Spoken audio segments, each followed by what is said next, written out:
Zava-miafina ara-baiboly fanambarana ny marina. Zava-miafina ara-baiboly fanambarana ny marina. Fandarana manokana izay arahanao eto amin'ny radio feon'ny lanitra 7:10 sy ny radio fifoazam-panahy 2:11 ny alatsinainy ka hatramin'ny zoma manomboka amin'ny fitora alina izay anasana antsika rehetra tsy hakanavaka fa ho maro ny zavatra fantatsika mahakasika ny baiboly sy ny fahamarinana.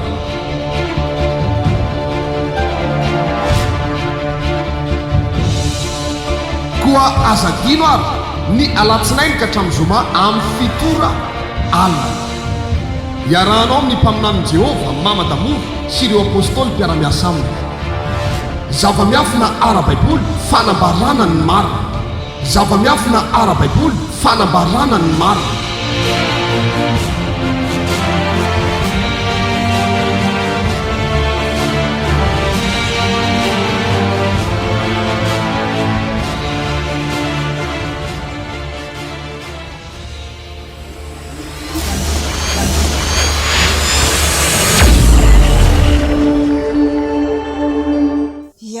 Ijery ten'Andriamanitra sika.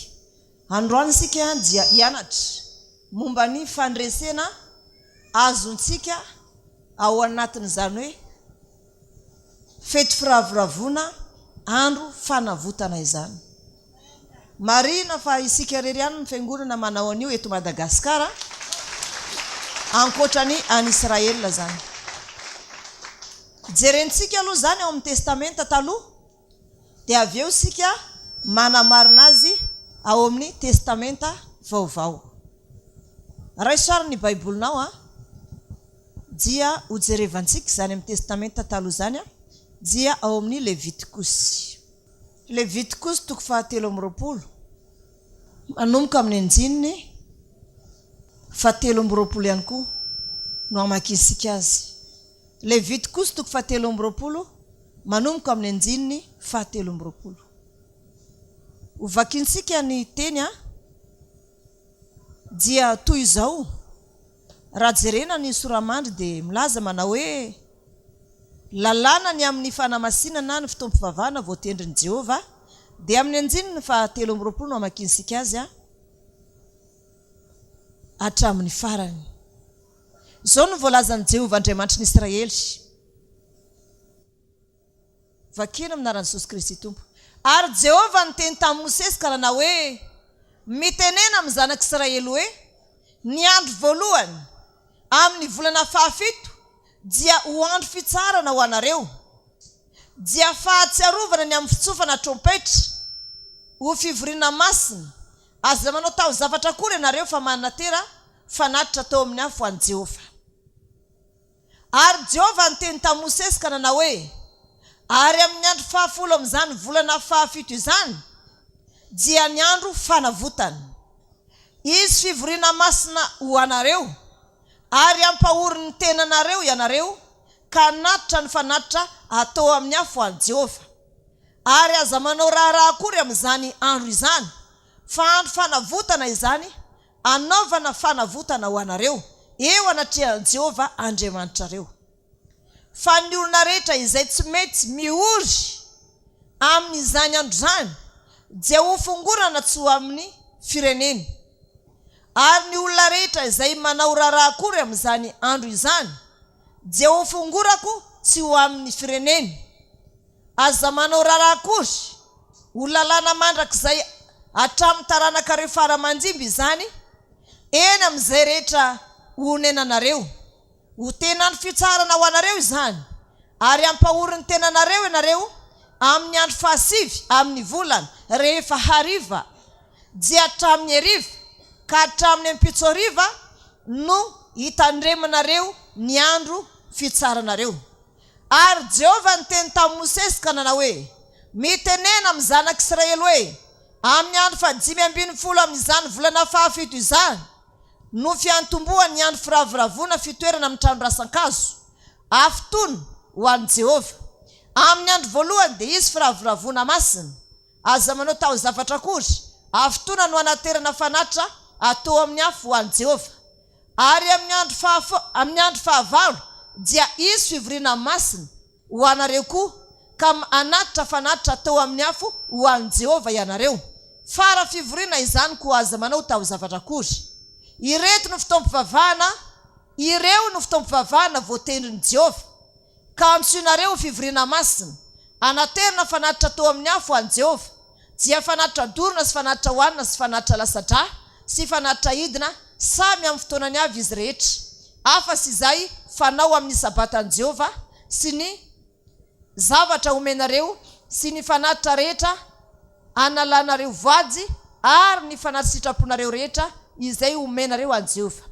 Ary amin'izany andro 5 amin'ny volana 7 raha manangona ny vokatry ny tany ianareo dia tandreo ny andro firavoravona fotoana ho an'i Jehovah. Ny andro voalohany dia ny andro fitsarana ary ny andro fahavalo dia andro fitsarana koa. Ary amin'ny andro voalohany dia maka voan'ny hazo tsara tarehy dia sampany oliva, sampany rofia sy rantsany hazo mikirindro ary hazo malahelo amoron-renirano ho anareo.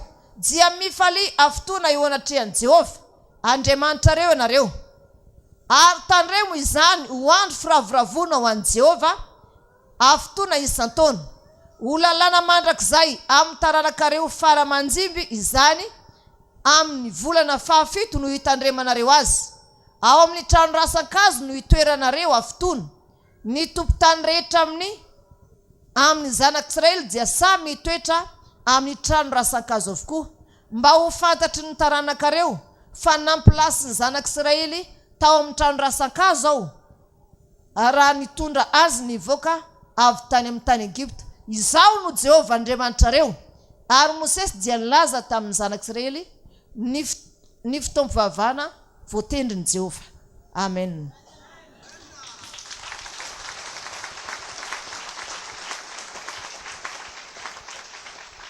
Isika moa zany amin'izao efa navitany fetiny trompetra. Dia averiko amin'ny anjiny 7 teo dia hiditra amin'ny fanavotana indray isika.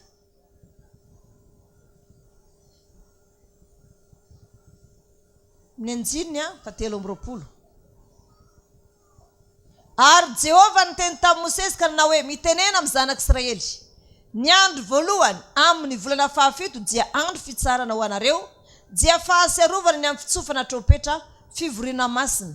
Aza manao tao zavatra kory ianareo fa manatera fanatitra tao amin'ny afo ho an'i Jehovah. Amen. Eo aloha sika. Efa vitansika iny fetiny trompetra iny. Iny zany le nataonsika tamin'ny larobia. Inona indray zany ny fetisika manaraka? Fanavotana. Ndondray azy. Tsara-pahafantarana antsika fa tamin'ny andro taloha dia nisy fanatitra lasadra. Fa amin'izao fotoana izao zany tsy misy intsony fanatitra lasadra izay efa taperina tamin'ny andron'i Jesosy Tompo zany fa fanatitra vola tahaka nataon'ilay vavy mpitondra tena anolazain'i Jesosy hoe tsy mpitondra tena itsy nanatitra besaka noho ianareo satria ny anareo dia ny ambony falanareo ihany nomenareo fa ny anazy kosa izay nanana ny rehetra mihitsy nomeny. Nomboka teo zany dia vola no natao fanatitra fa tsy manao fanatitra lasadra intsony. Azosika zay ia satria misy an'izany verimberina ato dia sao dia eritreretinao fa mbola manao an'izany fiangonana fa io fanatitra lasadra rehetra io zany dia mivadika fanatitra vola daholo fa efa tsy manao fanatitra lasadra zany intsony zany ny kristianina amin'izao. Ia.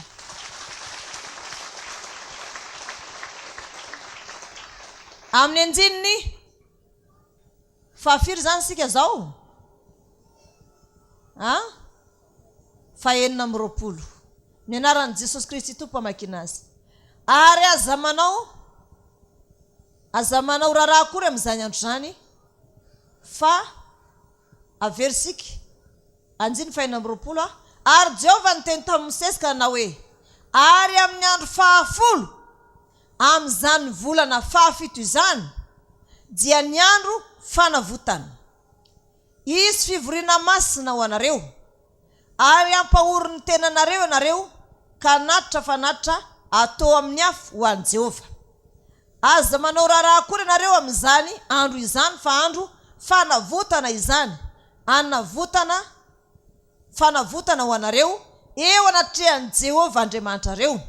fa ny olona rehetra izay tsy mety mihory amin'izany andro izany dia ho fongorana tsy ho amin'ny firenena, ary ny olona rehetra izay manao raharaha akory amin'izany andro izany dia ho fongorana tsy ho amin'ny firenena.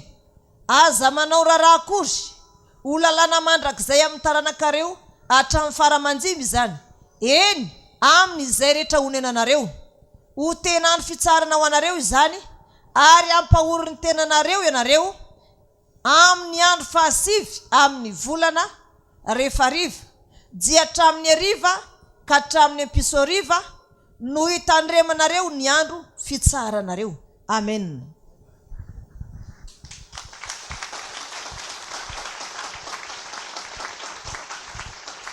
Zany hoe amin'ny fahafolon'ny volana ity zany, zany hoe rehefa nankalaza voaloham-bolana sika tamin'ny fetin'ny trompetra, dia manisa zany sika, dia oviana zany ny fetin'ny fanavotana raha manisa 10 andro sika.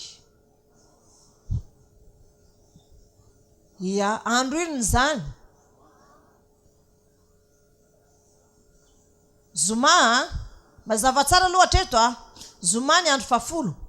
Dia hoy ny tenin'Andriamanitra, ampahory ny tenanareo ianareo amin'ny andro fahasivy hariva ary ny ampiso hariva.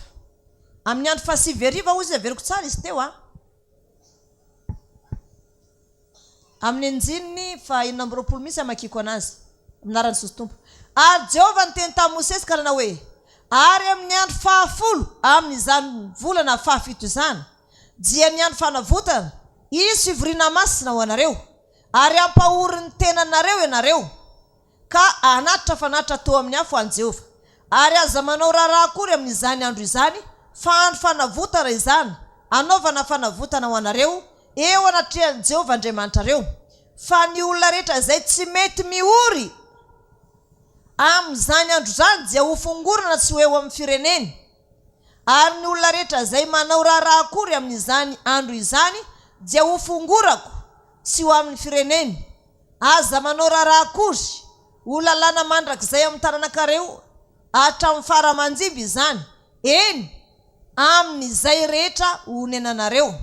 Dia noho sara ho tena andro fitsarana ho anareo izany, ary ampahory ny tenanareo ianareo amin'ny andro fahasivy amin'ny volana ka hatramin'ny ampiso hariva no hitandremanareo ny andro fitsaranareo. Amen. Zany hoe amin'ny andro fahasivy iny zany dia ny harivan'iny vina ny andro fahasivy zany. Laka misy hariva zany sika mampahory tena fifadian-kanina io. Dia hatramin'ny hariva, hatramin'ny ampiso hariva zany hatramin'ny hariva zany, zany hoe hatramin'ny hariva ny andro 10 dia mamarina zany sika. Fina moa zany manahoana zany? 2 andro zany. Zany hoe miditra laka misy hariva sika dia sabata hariva mamarana. Fifadian-kanina 2 andro zany. Asika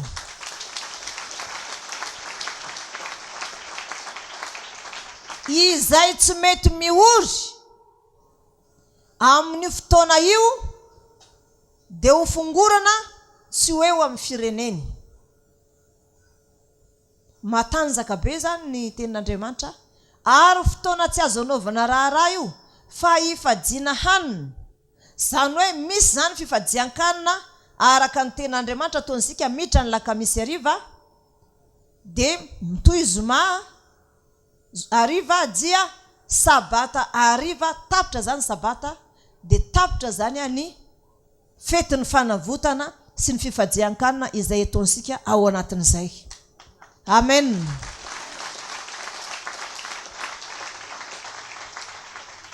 Ao anatin'io andro ny fanavotana io no anasana indrindra ny zaza saretra, satria io zany nataon'i Jehovah anavotana antsika. Io fotoana fanavotana io zany dia ho fanavotana antsika rehetra amin'ny zavatra mety sy fantantsika nefa mety ho tonga fanameloana antsika. Ninona zany zay zavatra mety mitranga na mety ara-pirazanana tany aloha tany na fanomposampy tany aloha tany na mety zavatra tany amin'izao tontolo izao nataonao nefa jinonao no bebaka tamin'ilay izy. Dia io fotoana io zany no famelan-keloka fahobe ataon'Andriamanitra ary anomezana fanahy vaovao ho antsika rehetrarehetra indray. Amen. Dia mila miomana zany sika fa amin'ny lakamisy ho avy zao rehefa hariva dia miditra fifadian-kanina isika. Zany hoe zoma sy sabosy zany fadikana sika. Ataovy tehaka mafy ary.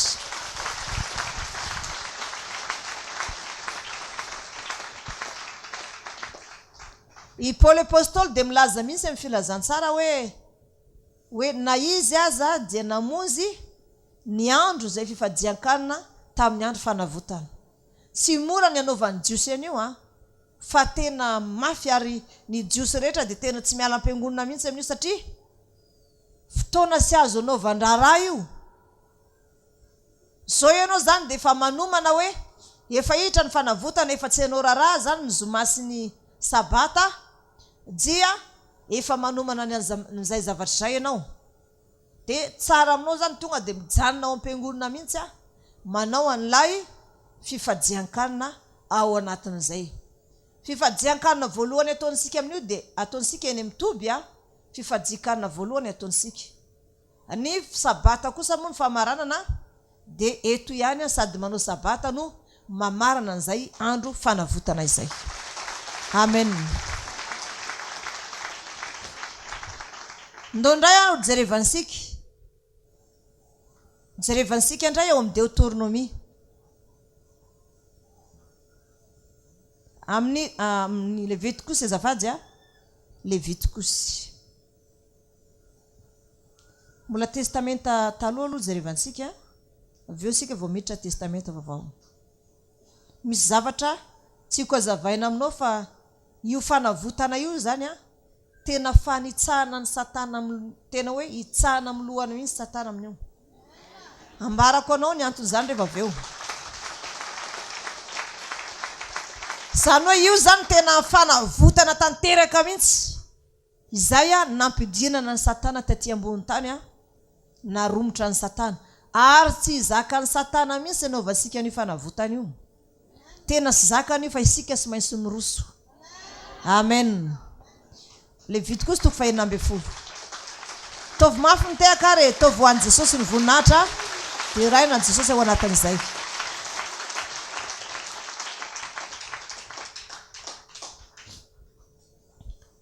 Levitikosy 2:12.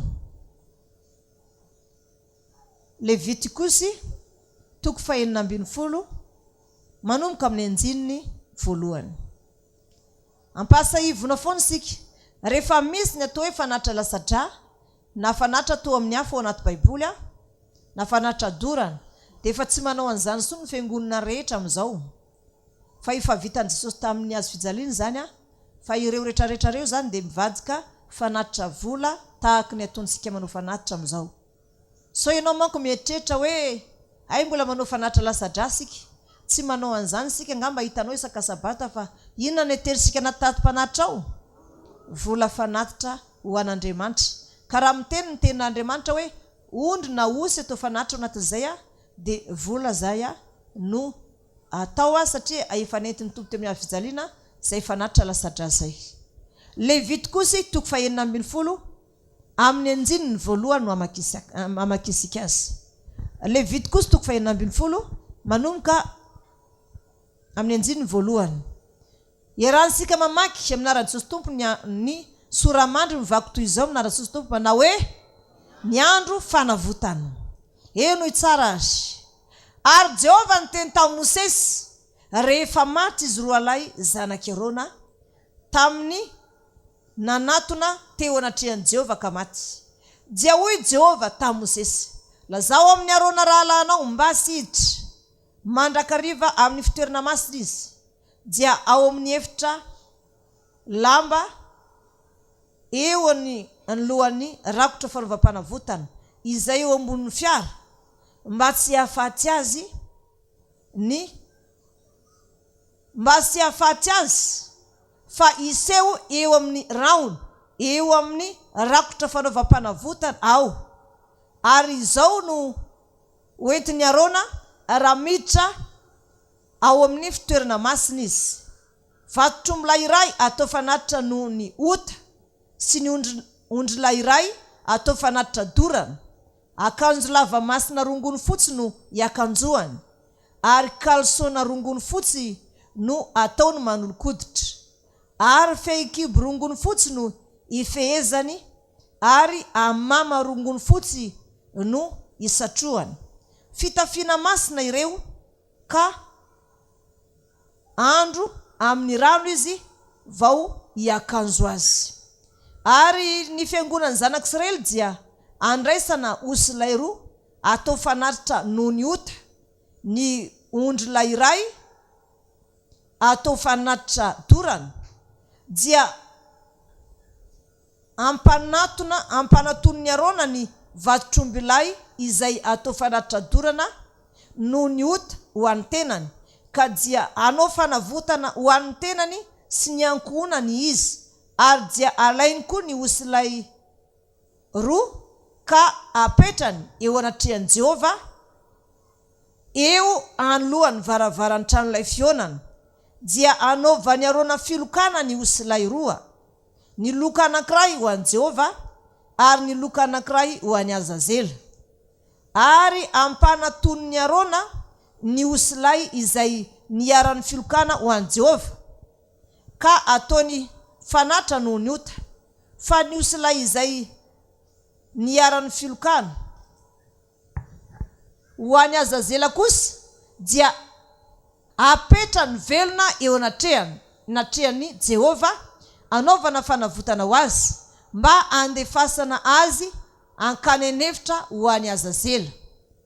Ary ampanatony arona ny vatotr'ombilay izay atao fanatitra noho ny ota ho an'ny tenany, ka dia anao fanavotana ho azy sy ny ankohonany izy, dia hovonoiny ny vatotr'ombilay izay atao fanatitra noho ny ota ho an'ny tenany, dia aka vainafo eran'ny fitondrana afo avy amin'ny altara eo anatrehan'i Jehovah izy, ary ditikazo manimpofona voatorotoro majinika eran'ny tanandroa, ka hoentiny miditra ao amin'ny efitra lambo, ary ataony eo amin'ny afo eo anatrehan'i Jehovah ny ditikazo, ka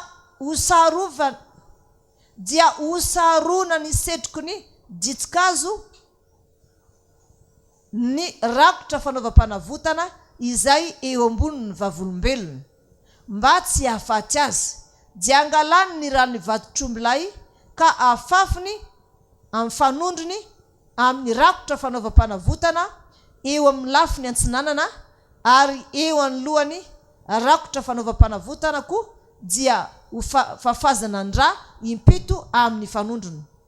Dia hovonona ny osilay izay atao fanatra noho ny ota ho an'ny olona, ka hoentina miditra ao amin'ny efitra lambo ny rany, dia ataony tahaka ny efa nataony tamin'ny rany vatotr'ombilay ihany, ka afafiny eo amin'ny rakotra fanaovam-panavotana sy eo anoloany. Dia anao fanavotana ho amin'ny fitoerana masina izy noho ny fahalotony zanak'Israely sy ny fahadisoany, dia ny fahotany rehetra, ary toy izany koa no ataony ho an'ny tranolay fionana izay mitoetra eo aminy eo afovoany fahalotony. Ary aza vela hisy olona ao amin'ny tranolay fionana raha miditra hanao fanavotana ao amin'ny fitoerana masina, arona mandra-pivoakany avy nanao fanavotana ho an'ny tenany sy ny ankohonany ary ho an'ny fiangonana dia ny Israely rehetra. Dia hivoaka ho eo amin'ny altara eo anatrehan'i Jehovah izy, ka anao fanavotana ho an'ny altara, dia angalany ny rany vatotr'ombilay sy ny rany osilay, ka hoentiny amin'ny tandroky ny altara amin'ny fanondrony izy, ka ho dioviny sy ho amasininy ho afaka amin'ny fahalotoan'ny zanak'Israely. ary rehefa vitany ny fanavotana ho any amin'ny fitoerana masina sy ny tranolay fionana ary ny altara dia ampanatonina ny osilay velona dia apetraka arona amin'ny lohan'ny osilay velona ny tanany roa ka iekeny eo amboniny ny eloko ny zanak'Israely rehetra sy ny fahadsoany rehetra dia ny fahotany rehetra dia metraka izany eo amin'ny lohan'ny osilay izy ka ampandeha azy hoentiny lehilahy voatendry ankany anefitra ary hoentiny osilay ho any anefitra ny elokizy rehetra dia alefany ny osilay. Amen. Ny zavatra misy zany dia tahaka izao. Inona ny soramandry ny vakisika teo tamin'ny voalohany? Ny andro fanavotana. Izao ny zavatra nitranga. Ary rehefa tonga ny andro fanavotana dia nataon'Andriamanitra nanao akanjo fotsy hiarona mpisorona. Dia misy fotsy ihany koa ny lamba mifatotra ito amin'ny valahany. Dia manao ihany koa izy amama fotsy. Eny fa na ny kalsona manolo-koditra azy. Ny lehilahy moa manao an'izany kalsona zany na hoe lamba kely alansika azy atao amin'ny fotoana io dia fotsy. Ialana tsiny aloha fa zany ny voalazan'ny Baiboly fa sy hoe fahavetavetana akory zany fa raha marina. Fotsy atratsy ivelany atrao anatiny. Azosika raha vehivavy zany izy dia fotsy daholy hatrany amin'ny soutien zany fotsy. Ny lehilahy zany manao bobo fotsy dia mifatotra fotsy eto. Ny valahana eto zany dia manao kalsona fotsy. Sy izay voalazan'ny Baiboly teo? Ya. Dia manao amama fotsy ihany koa zany nareo. Fa ny amama fotsy ataonareo zany mbola notaniana ny tompo satria ny tompotra ny fotoana hoe manahoana atao amin'ny fanavotana io. Dia ny vehivavy ihany koa satria efa mitokana ny amama ny virgine amin'izany fa tsy mitambatra intsony fa ny amama ny virgine efa hafa mihitsy dia ny vehivavy rehetra ihany koa zany manao robe fotsy dia manao saron-doha fotsy dia hatramin'ny lamba kely fotsy dia ny soutien ihany koa zany fotsy. Zany hoe rehefa sabata zany naovana zany fotsy daholy mantolo tsy misy fangaro. Asika le izy ankoatra ny somotra viavy manga ihany no atao. Zay zany ny zavatra misy zany amin'ny andro fanavotana. Lalàna mandrakizay io fa tsy azo atao an'izany hoe ka izy manko zao. Izay fotsy anananao no atao. Fa ho an'ny vahiny indray zany mety isy vahiny tonga amin'ny fotoana io dia asinsika lamba ho an'ny fotsy eo. Lamba fotsy ataony lamba ho any dia lamba fotsy ataony saron-doha. Tanareo ohatra n'le manao maro dady reny atao tahaka an'ireny zany ny tsy manana zany dia ohatra hoe mividy ravin-damba fotsy ohatra ny tony fotsiny ianao fatoraneto dia manao saron-doha fotsy dia misikina lamba fotsy zany manao lamba ho an'ny fotsy dia lamba ohatra zao azo atao lamba ho an'ny fotsy. Izy mila fotsy fotsiny dia saron-doha salina fotsy raha ohatra ka mbola tsy manana robe fotsy fa sarotra be anao manana an'izany. Raha tena tsy manana ilay olona efa misy miandry azy zany aty am-piangonana atao amin'izany ho an'izay tena tsy manana mihitsy amin'ny fotoana io zany. Amen.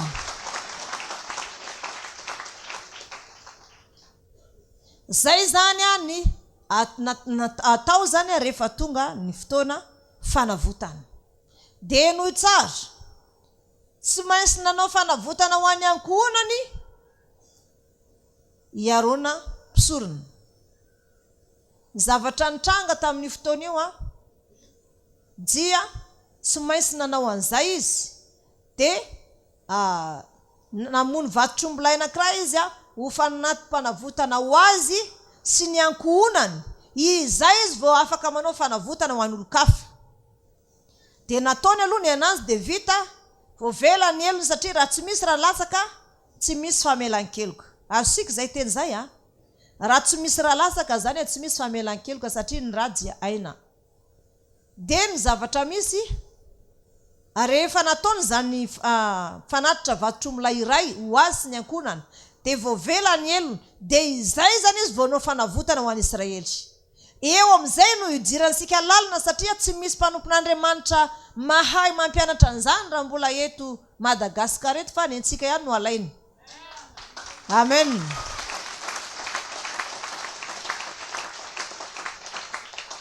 Ny zanak'Israely de manolotra vatotrombolay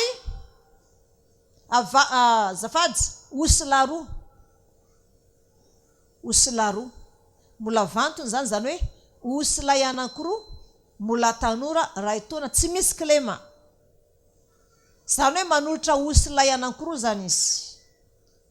Rehefa atolotra anazy lay osilay roa, atolotra ny zanak'Israely ho any iarona mpisorony. De ny anankiray am'ireo, izy ireo zany rehefa tonga eo le osilay anankiroa de anaovana karazana filokana.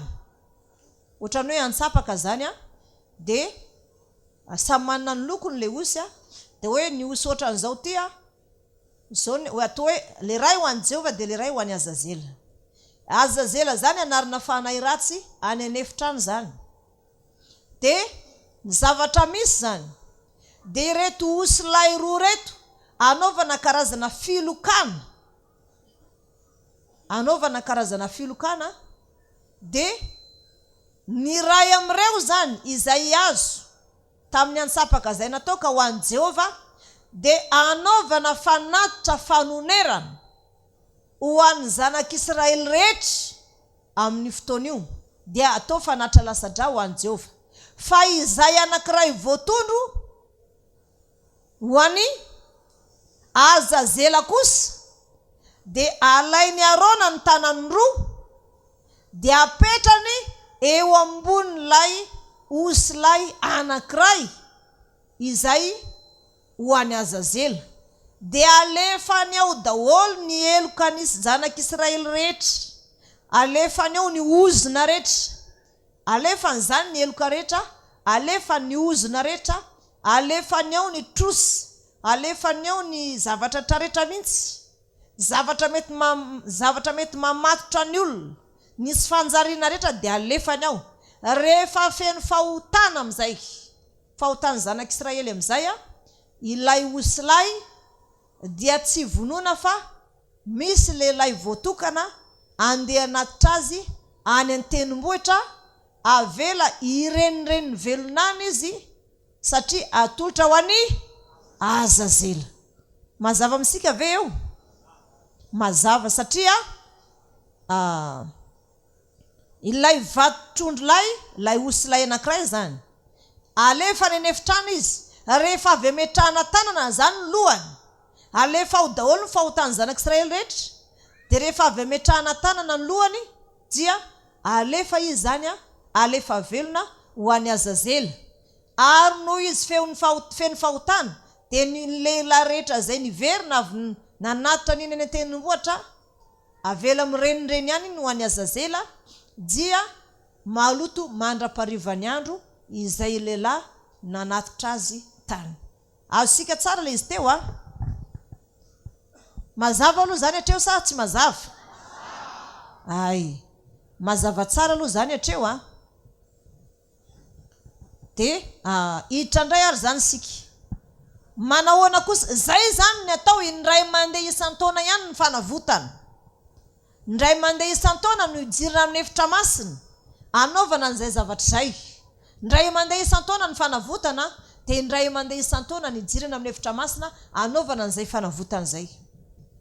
Zay zany ny fomba fanao tamin'ny andro fanavotana rehefa amonjy ny zanak'Israely Andriamanitra ary omeny fo vaovao sy saina vaovao ary fanahy vaovao avy amin'Andriamanitra ka na inona ota na iza tsy misy fanahy fa saina fotsiny de omen'Andriamanitra fanahy vaovao amin'ny fanavotana io ary men'Andriamanitra fo vaovao. Amen.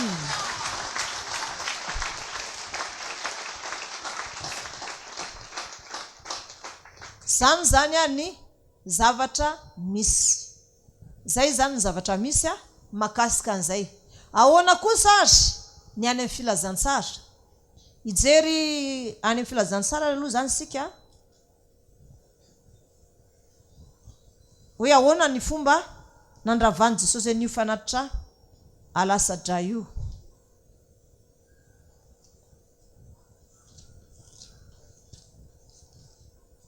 Any Matthieu any jerevantsika.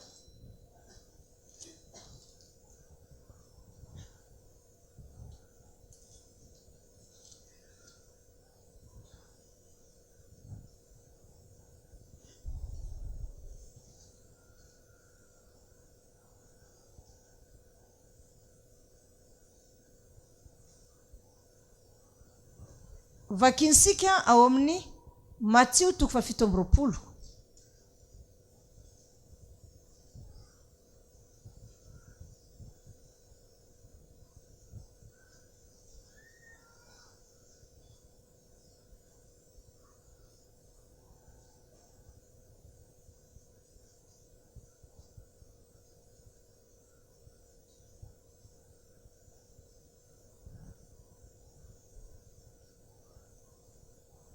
Vakinsika manomboka amin'ny anjininy 7:30. Matthieu 7:20 vakina manomboka amin'ny anjininy 7:30. Matthieu 7:20 manomboka amin'ny anjininy 7:30. Averiko farany filazantsarany Matthieu 7:20 amin'ny anjininy 7:30. Vakina ny teny amin'n'anarany Jesosy Kristy Tompo manao hoe ary napetany teo ambonin'ny lohany ny soratra milaza ny nanameloana azy dia izao: ity ny Jesosy mpanjakan'ny Jiosy. Ary nisy jiolay roa nomboana tamin'ny hazo fijaliana teo andaniny roa, ny anankiray teo amin'ny ankavanany ary ny anankiray teo amin'ny ankaviany. Ary izay nandalo dia niteny ratsy azy sady nifikifidoaka nanao hoe ry lay nandrava ny tempoly sy manangana azy amin'ny atelony, vonjeo ny tenanao raha zanak'Andriamanitra ianao, mijina hiala amin'ny hazo fijaliana. Ary dia naneso toy izany koa ny lohan'ny mpisorona mba amin'ny mpanora-dalàna sy ny loholona, ka nanao hoe ny sasany no vonjeny fa ny tenany sy hainy vonjeny. Mpanjakan'i Israely izy, aoka hidina hiala amin'ny hazo fijaliana izy ankehitriny, dia ino azy izahay. Natoky an'Andriamanitra izy, aoka izy amonjy azy ankehitriny raha ankasitrany izy.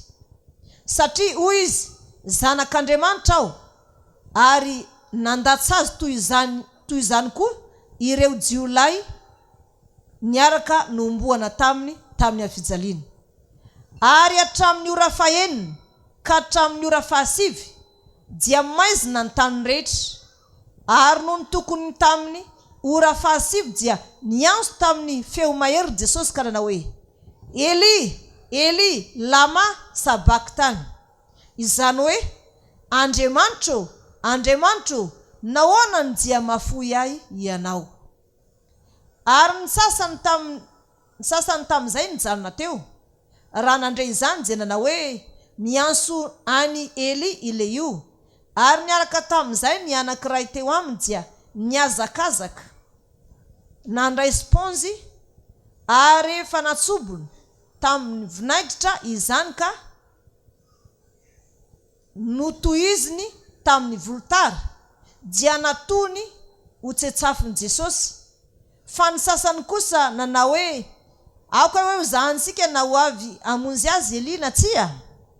Ary efa nianso tamin'ny feo mahery indray Jesosy, dia nanolotra ny fanainy, ary indro nihevitra lamba tao amin'ny tempoly, dia tritra ny zara roa hatrany ambony ka hatrany ambany.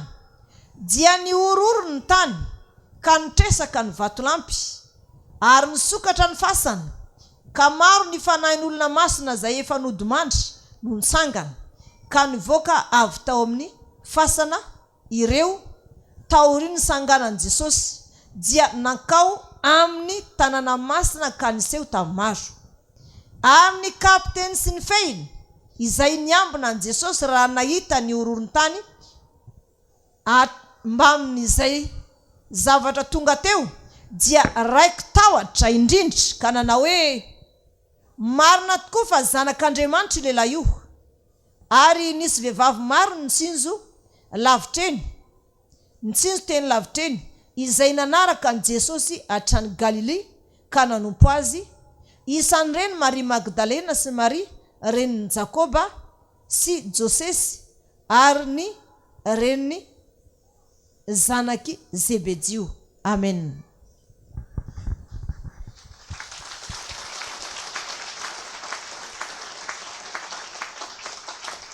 Enoy tsara azy zavatra mitranga dia tahaka an'izao hoe raha nijerevantsika izy teo dia rehefa nifantsihana tamin'ny fijaliana Jesosy Kristy Tompo dia nisy jiolahy teo amin'ny ankavanany sy teo amin'ny ankaviany.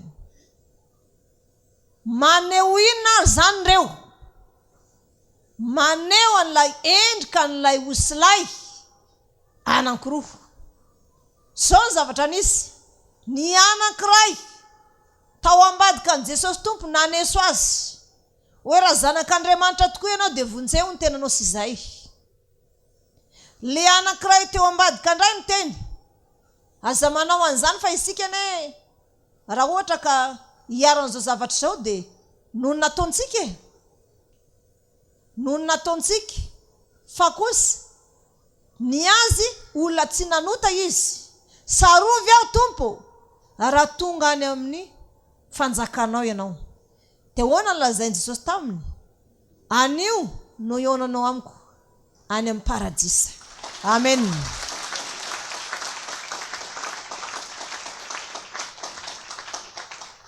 Teo zany Jesosy Tompo satria raha tsy misy raha lasaka tsy misy famelan-keloka. Isan-taona ny zanak'Israely dia somainsy manatitra osy lahy roa eo amin'ny arona foana hijirana amin'ny efitra masina izay indray mandeha isan-taona ary ny osy lahy anankiray ho an'i Jehovah atao fanatra lasatra fa ny osy lahy anankiray kosa ho an'i Azazely alefa ao daholy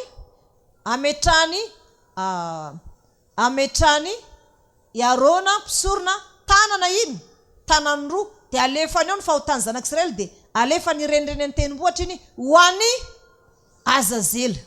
Tsy maintsy no tanterahan'i Jesosy Tompo ny lalàna satria Jesosy Tompo ambany lalàna.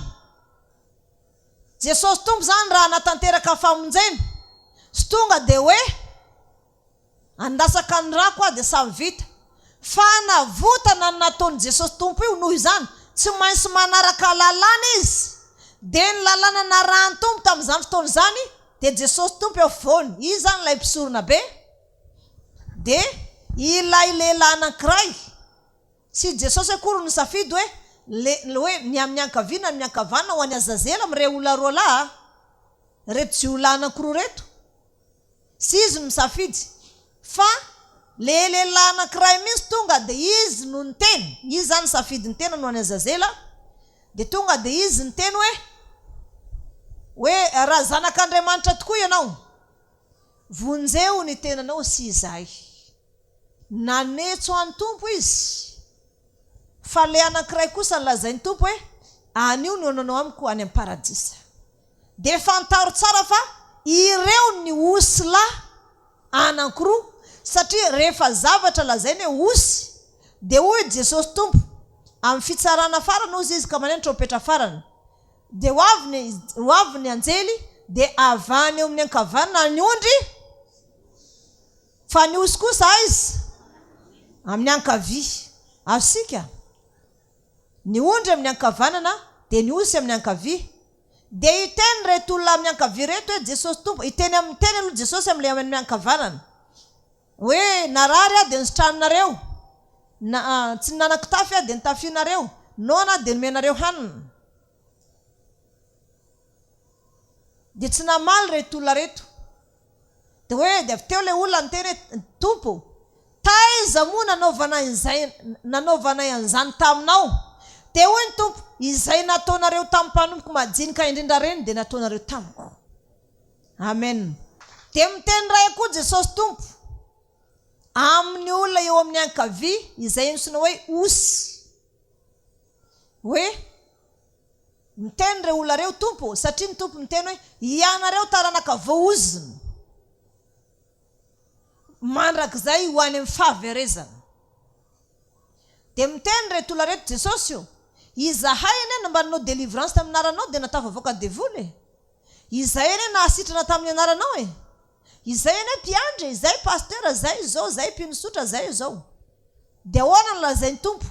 Tsy fantatra akory ianareo, tsy fantatra akory ianareo. Rehefa hoe osy ao amin'ny baiboly dia rasy ny dikany. Azosika ilay izy eto zany dia tahaka an'izany. Ny anankiray teo amin'ny ankavia osy, io tonga dia niteny hoe raha zanak'Andriamanitra ianao dia vonjeo ny tenanao sy izay. Fa ny tamin'ny ankavana kosa niteny nananatra an'ilay anankiray hoe efa zao ve ny mahazo antsika dia mbola be vava ihany ianao. Raha isika hiaran'izao zavatra izao dia rariny satria ny zinjany valina ataontsika. Fa izy kosa inona moa no hotanataony no ataonao izany izy? Zany hoe ny osylay anankiray izay naneso any tompo teo amin'ny azo fijaliana, iny zany ho any Azazela. Fa lay anankiray kosa ny lazany tompo anio nanao amiko any amin'ny paradisa, iny zany any Jehova. Azosika ka ny zavatra misy inataony arona taloha dia no tanterahany Jesosy tompo, fa saingy ny any Jesosy tompo sy osy akory netiny na hoe ondry, fa ny rano misy no nalatsany teo amin'ny azo fijaliana. Dia izany no sy maintsy antsoina ny Jesosy anaty baiboly hoe zanak'ondrin'Andriamanitra. Azosika ilay izy.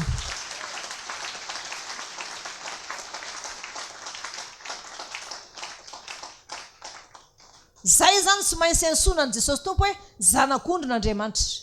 Misy manko n'olona miteny tamin'ny mesazy tamin'ny alina zao dia nareo ve ambany lalana sa ambany fahasoavana dia inona ny position anareo? Tsy hainareo iny, iza nahaino an'iny? Dia ny valiko sotra fotsiny, sady ambany lalana zay ambany fahasoavana ny position anay dia ho any an-danitra.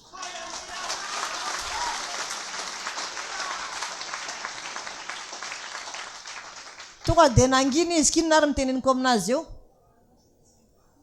Inona koa no mbola valiny amin'izany?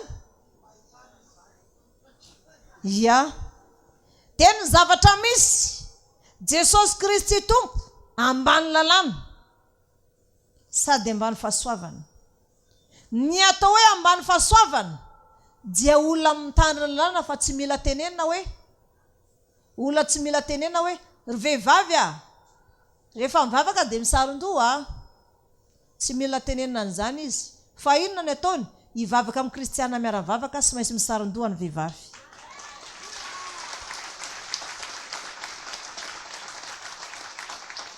Zay ilay ambany fahasoavana zay, olona malala ny tokony ataony. Sady mitandrina lalàna izy no ambany fahasoavana hoe noho ny amin'ny lalàna fa tsy maintsy misaron-doha ny vehivavy raha mivavaka. Dia tsy mila tenena hoe ataovy aloha tsy saron-doha ty a. Efa fantany zany dia misaron-doha izy rehefa miala avy any an-trano dia andeha hivavaka izy zay. Amen.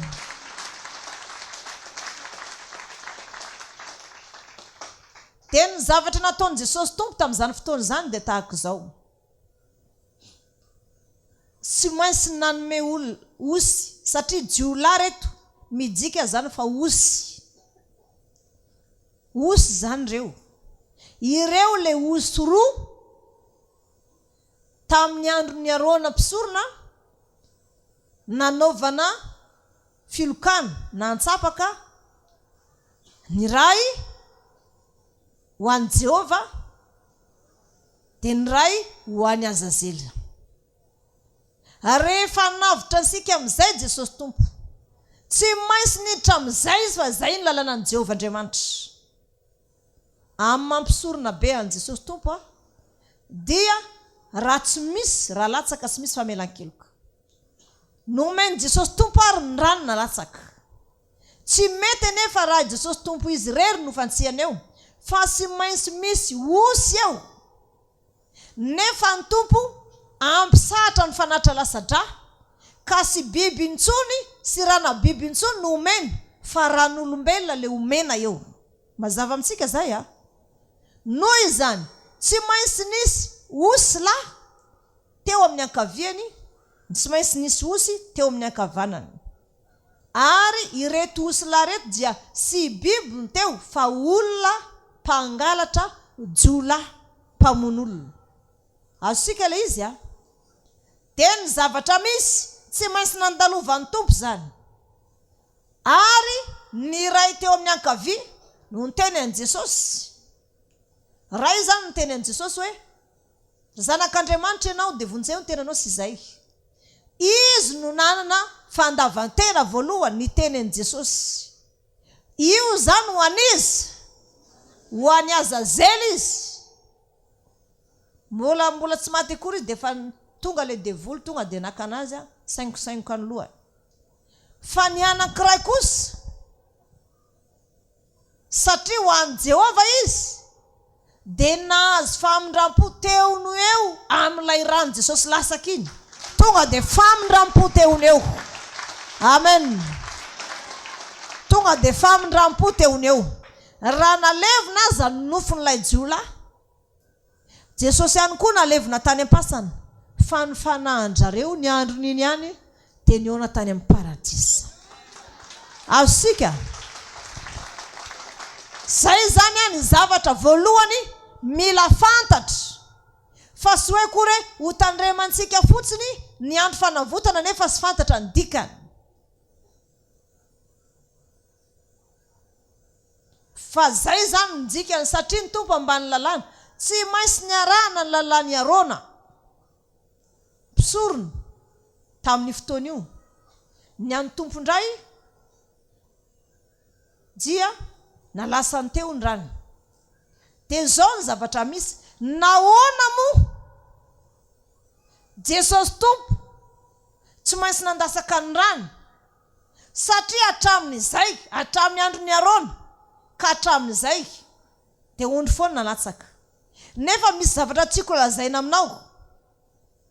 Misy ny olona milaza hoe satria ao amin'ny Daniel dia milaza fa Jesosy Tompo dia maty tamin'ny asakerinandro. Fa sy niteny izy alarobia. Dia averiko aminao ny tenin'Andriamanitra fa zomany nahafaty ny Tompo, satria maty tamin'ny andro fiomanana sabata izy. Andro fiomanana sabata zany andro inona zany? Zoma. Rehefa mandeha ny teny dia ovakiko amin'ny anjininy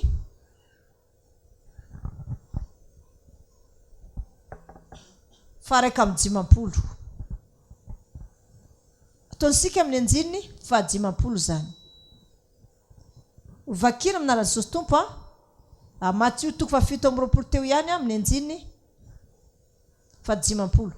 Ny anaran'i Jesosy Tompo. Ary rehefa nianso tamin'ny feo mahery indray Jesosy dia nanolotra ny fanainy. Dia noho tsara. Ary indro nefitra lamba tao amin'ny tempoly dia tritra ny zara roa hatrany ambony ka hatrany ambany. Dia niororo ny tany ka nitresaka ny vatolampy ary nisokatra ny fasana ka maro ny faton'ny olona masina izay efa nodomandry no natsangana. Ka nivoaka avy tao amin'ny fasana ireo taoriny nisanganany Jesosy. Dia nankao amin'ny tanàna masina ka niseho tamin'ny maro. Ary ny kapiteny sy ny fehiny izay niambina an Jesosy raha nahita ny ororony tany mba amin'izay tonga teo dia raiky tahotra indrindra ka nanao hoe marina tokoa fa zanak'Andriamanitra io lehilahy io. Amen. Jerevo tsara. Eo amin'ny arona taloha dia misy ny antsoina hoe efitra masina indrindra, dia misy ny antsoina hoe efitra masina. Ny efitra masina dia misy ny fanaovan-jiro sy ny mofo aseho ary ny altara fanaovana emboka manitra. Dia misy amin'izay eo misy lamba ohatra ny rideau tahaka an'izao zany izay mampisaraka ny efitra masina sy ny efitra masina indrindra. Kanefa zany indray mandeha isan-taona ihany ny arona ny mpisorona miditra amin'ny efitra masina indrindra ary sy mainsy mitondra raha ny zanak'ondro ho tenany izy fanatim-panoera ho tenany, izay izy vao miditra an'izany. Dia rehefa afaka ny fahotana izay izy vao manao fanatitra ho an'i Israely, fanatitra lasadra ho osila roa, ny ray an'i Jehovah tao fanatitra lasadra, dia ny ray alefa velona ho an'i Azazela ny efitra. Dia anamarinako fa diso Jesosy maty laroby zany fa azamino an'izany nareo, fa ndrebirebena saina fotsiny zany. Fa zao ny zavatra misy, ary rehefa maty Jesosy Kristy Tompo, zoma ny andro tonga ny amin'ny 12 tahaka an'izao, dia nisy ororony tany mafy tena mafy. Dia inona zany zavatra nisy? Nitresaka ilay lamba tao amin'ny tempolo, dia nitresaka ny zara roa hatrany ambony ka hatrany ambany. Tsy misy intsony ny fanatitra lasadra, tsy misy intsony ny confesy, tsy misy intsony zany fa tapitra treo izay fanatitra lasadra zay na mampiavaka ny efitra masina sy ny efitra masina indrindra. Nitresaka ozy izy ny vatolampy asika nivoaka avy tao am-pasana daholo ny olona masina maty rehetrarehetra, voaka avy tao am-pasana dia nandehandeha hitany olona. Ary rehefa niakatra tany an-danitra ny tompo zay vao niakatra tany an-danitra izy, hitany fianakaviany tamin'izany hoe sy anona maty ve iny mandeha iny, nandehandeha teo daholo.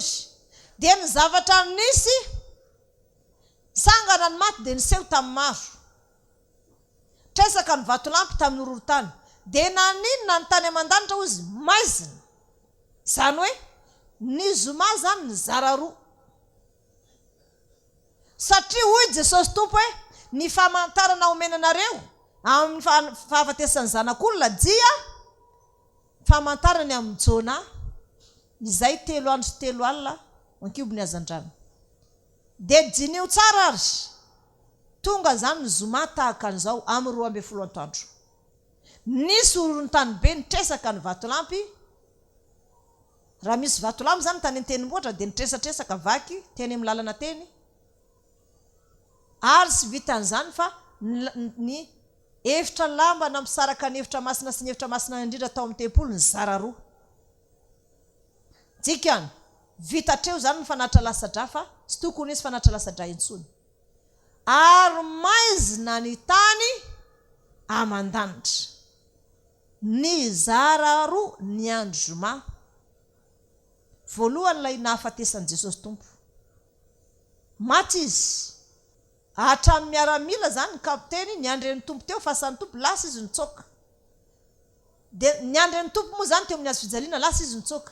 Dia ny zavatra nisy lavitra ny olona izay famaizinana tsy misy tahaka an'izany, fa famaizinana tena hoe maizina, andro maizina mivaingana mihitsy ilay maizina, fa sy hoe hitanao hoe ohatraohatra ny misy olona ry, fa tena hoe maizina ny andro, tena maizina ohatra ny andro alina, ohatra ny hoe amin'ny 12 alina.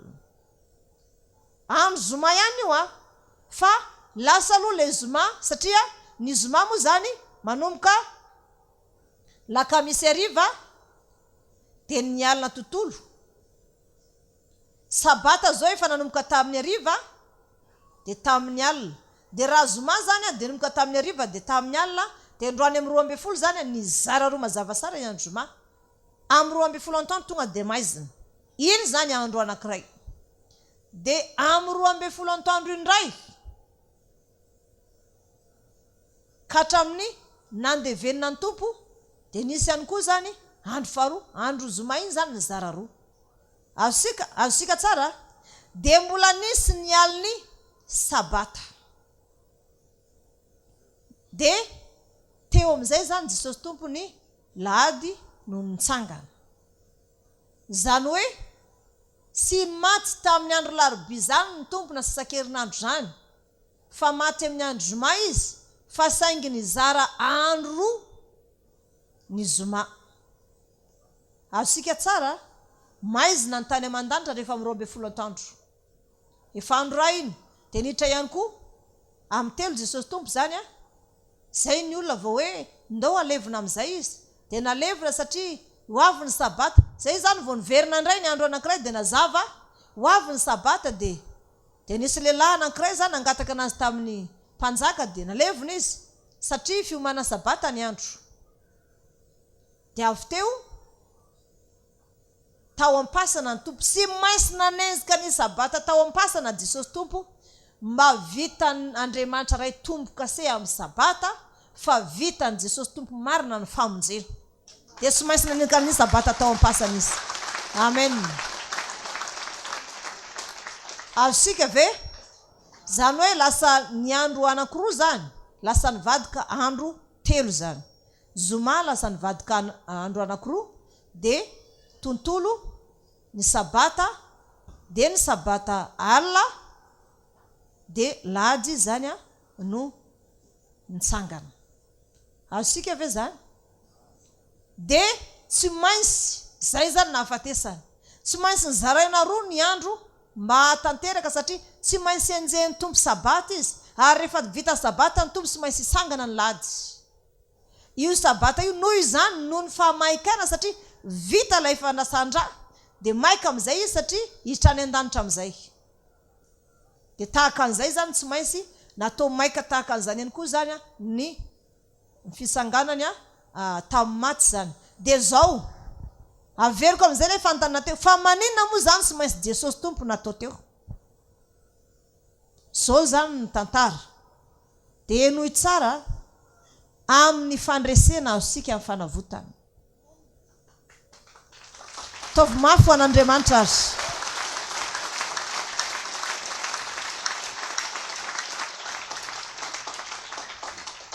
ny fandresena amin'ny fanavotana dia tahaka izao satria zany Lucifer dia tao saedena taloha dia Lucifer sy ny namany nandreborebo nampanota any Adamaseva tamin'ny voninkazo voarara azosika iny a seho tamin'ny alalany mena rano izy naka fanany Eva dia lasa azony zany Eva tamin'ilay voninkazo voarara faharoa mbola imena rana ihany koa naka fanany Jesosy tompo raha ny fahadianina izy hoe miankoa feonatrehako dia meko anao zao tontolo zao sy ny voninahiny fa ny tompo ny laza hoe aza maka fanahiny Jehovah Andriamanitra ao dia lasa le devoly nahoana ary sy mainsy Jesosy no nampisahatra ny fanatra lasadra dia ho ambara amintsika eto ny marina satria zao ny zavatra mitranga tsy mainsy izy manao an'izay satria avy mijangajanga tamin'ny andro Noa zany hoe nijaly zany zanak'olombelona mijangajanga tamin'ny andro Noa dia naringa an'Andriamanitra dia reny olona reny mbola tsy nisy ny elo fa nalefa tao amin'ny tranomaiziny fanahy zay zany zavatra nisy dia faharoa manaraka an'izay teo ihany koa zany tamin'ny Sodoma sy Gomora izay nanota dia nandasahan'Andriamanitra fisolofara avy tany an-danitra tonga dia lasa elo azy zany Sodoma sy Gomora rehefa avy manota Lucifer mijangajanga be tsy ambony tany nafiry vehivavy jangajangany anjely mpiambina olo reo taloha dia inona ny ataony mandasaka rano zanak'ondry izy dia voavela ny elony dia miakatra any an-danitra ihany dia voaloto ny fitoerana masina azosika ilay izy voaloto ny fitoerana masina satria raha tsy misy raha latsaka tsy misy ny famelan-keloka. Ary nitakin'Andriamanitra tamin'izany dia tsy maintsy ondry ray taona tsy misy kilema tahaka ny zanak'ondry vonona amin'ny Pasika. Ilay nalaina ny rano dia natao teo an-tolam-baravarana. Dia tahaka an'izay zany ny fanatra lasadra tsy maintsy zanak'ondry tsy misy kilema.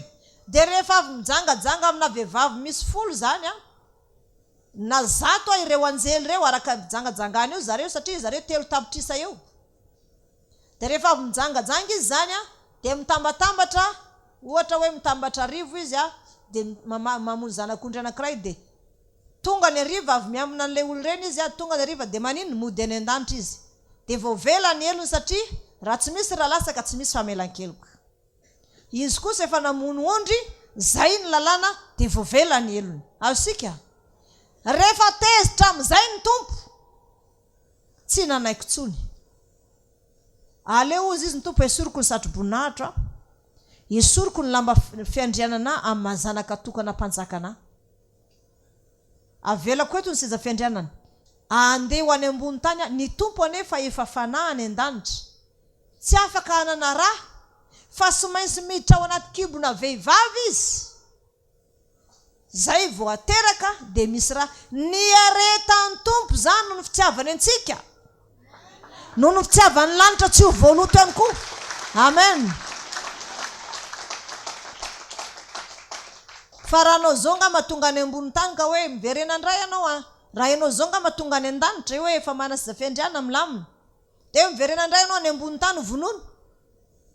Dia hoy zany leo ihany reny very amin'ny elo andro, za kosa ve efa tonga aty dia averina no vonono. Sy hoe atao mpanjaka tonga any fa ho vonono, roray na felafelahany. Fa ny an'ny tompo noho ny fitiavany antsika. Hitany ihany koa hoe sady mampizaly zanak'olombelona ty Lucifer ty, mandoto ny lanitra avy mijangajanga ve zany izy dia manao fanatra lasadra dia avy eo ny lanitra amin'izay zany avy eo lotony. Nefa raha tsy misy raha latsaka tsy misy famelan-keloka. Ka io raha latsaka io ihany ozy izy ny tompo, io raha ny zanak'ondry tsy misy kilema alatsaka io ihany no ireharehan'ireo azahoany famelan-keloka noho ny amin'ny lalàna zay tsy azo ovana mandrakizay.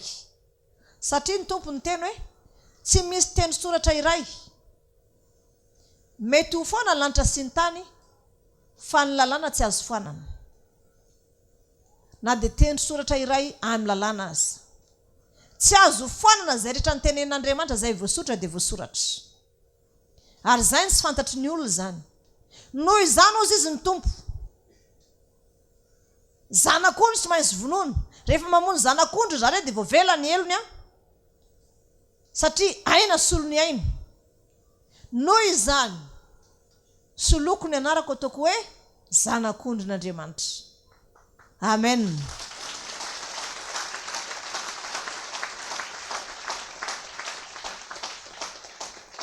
Dia amin'ny mazanaka laha tokan'Andriamanitra anao izy sady lamatoa an Jehovah izy, dia raisiko ny andraikitra. Ary ny andraikitra raisiko amin'ny mahalamatoa anahy dia andraikitra mafy, andraikitra zay tena miatra manaina. Sy zakako intsony ny fandotona ny toerana masina tsy an-danitra zay efa nanahirana anyraiko ny namorona azy.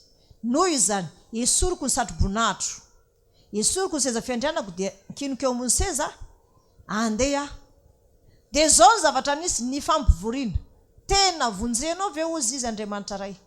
Ianao any rehefa tonga any dia sy maintsy ampiarina anao any ny jalony ondry rehefa vonona sy maintsy alasaka any raha anao. Dia ozy ny tompo mamonjena ny olombelona sady sy akarany Satana tsy an-danitra intsony, sy akarany Lucifer tsy an-danitra, fa any ambony tany any izy dia mba hierovany zanak'olombelona ny tenany. Tsy mampanina fa vidiko amin'ny rako ny olombelona rehetra. Vonona zao izy amonjy azy. Haleluya. Dia ahoana nefa ny atao izy izy Andriamanitra raha ianao fanahy tsy misy raha. Fa raha tsy ateraka ny olona tsy manana nofo sy raha. Dia ozy ny tompo tsy mampaninina. Fa efa voalaza tamin'ny mpaminany Isaia zany fa isy virijina iteraka azy zalahy. dia ny anarana sona hoe Emmanuel mijika zany fa mitsika Andriamanitra. Noho izany andao izy safidy vehivavy anankiray virgine izay mahalalalalana sady manam-pahasoavana, dia izy no atao hitondra vokanao izy ny tompo. Tena hoe manana fahasambarany Maria aloha zany, izy no hitondra vokana. Tao anatin'izay dia zao zavatra nitranga, rehefa mitondra voka ny tompo izy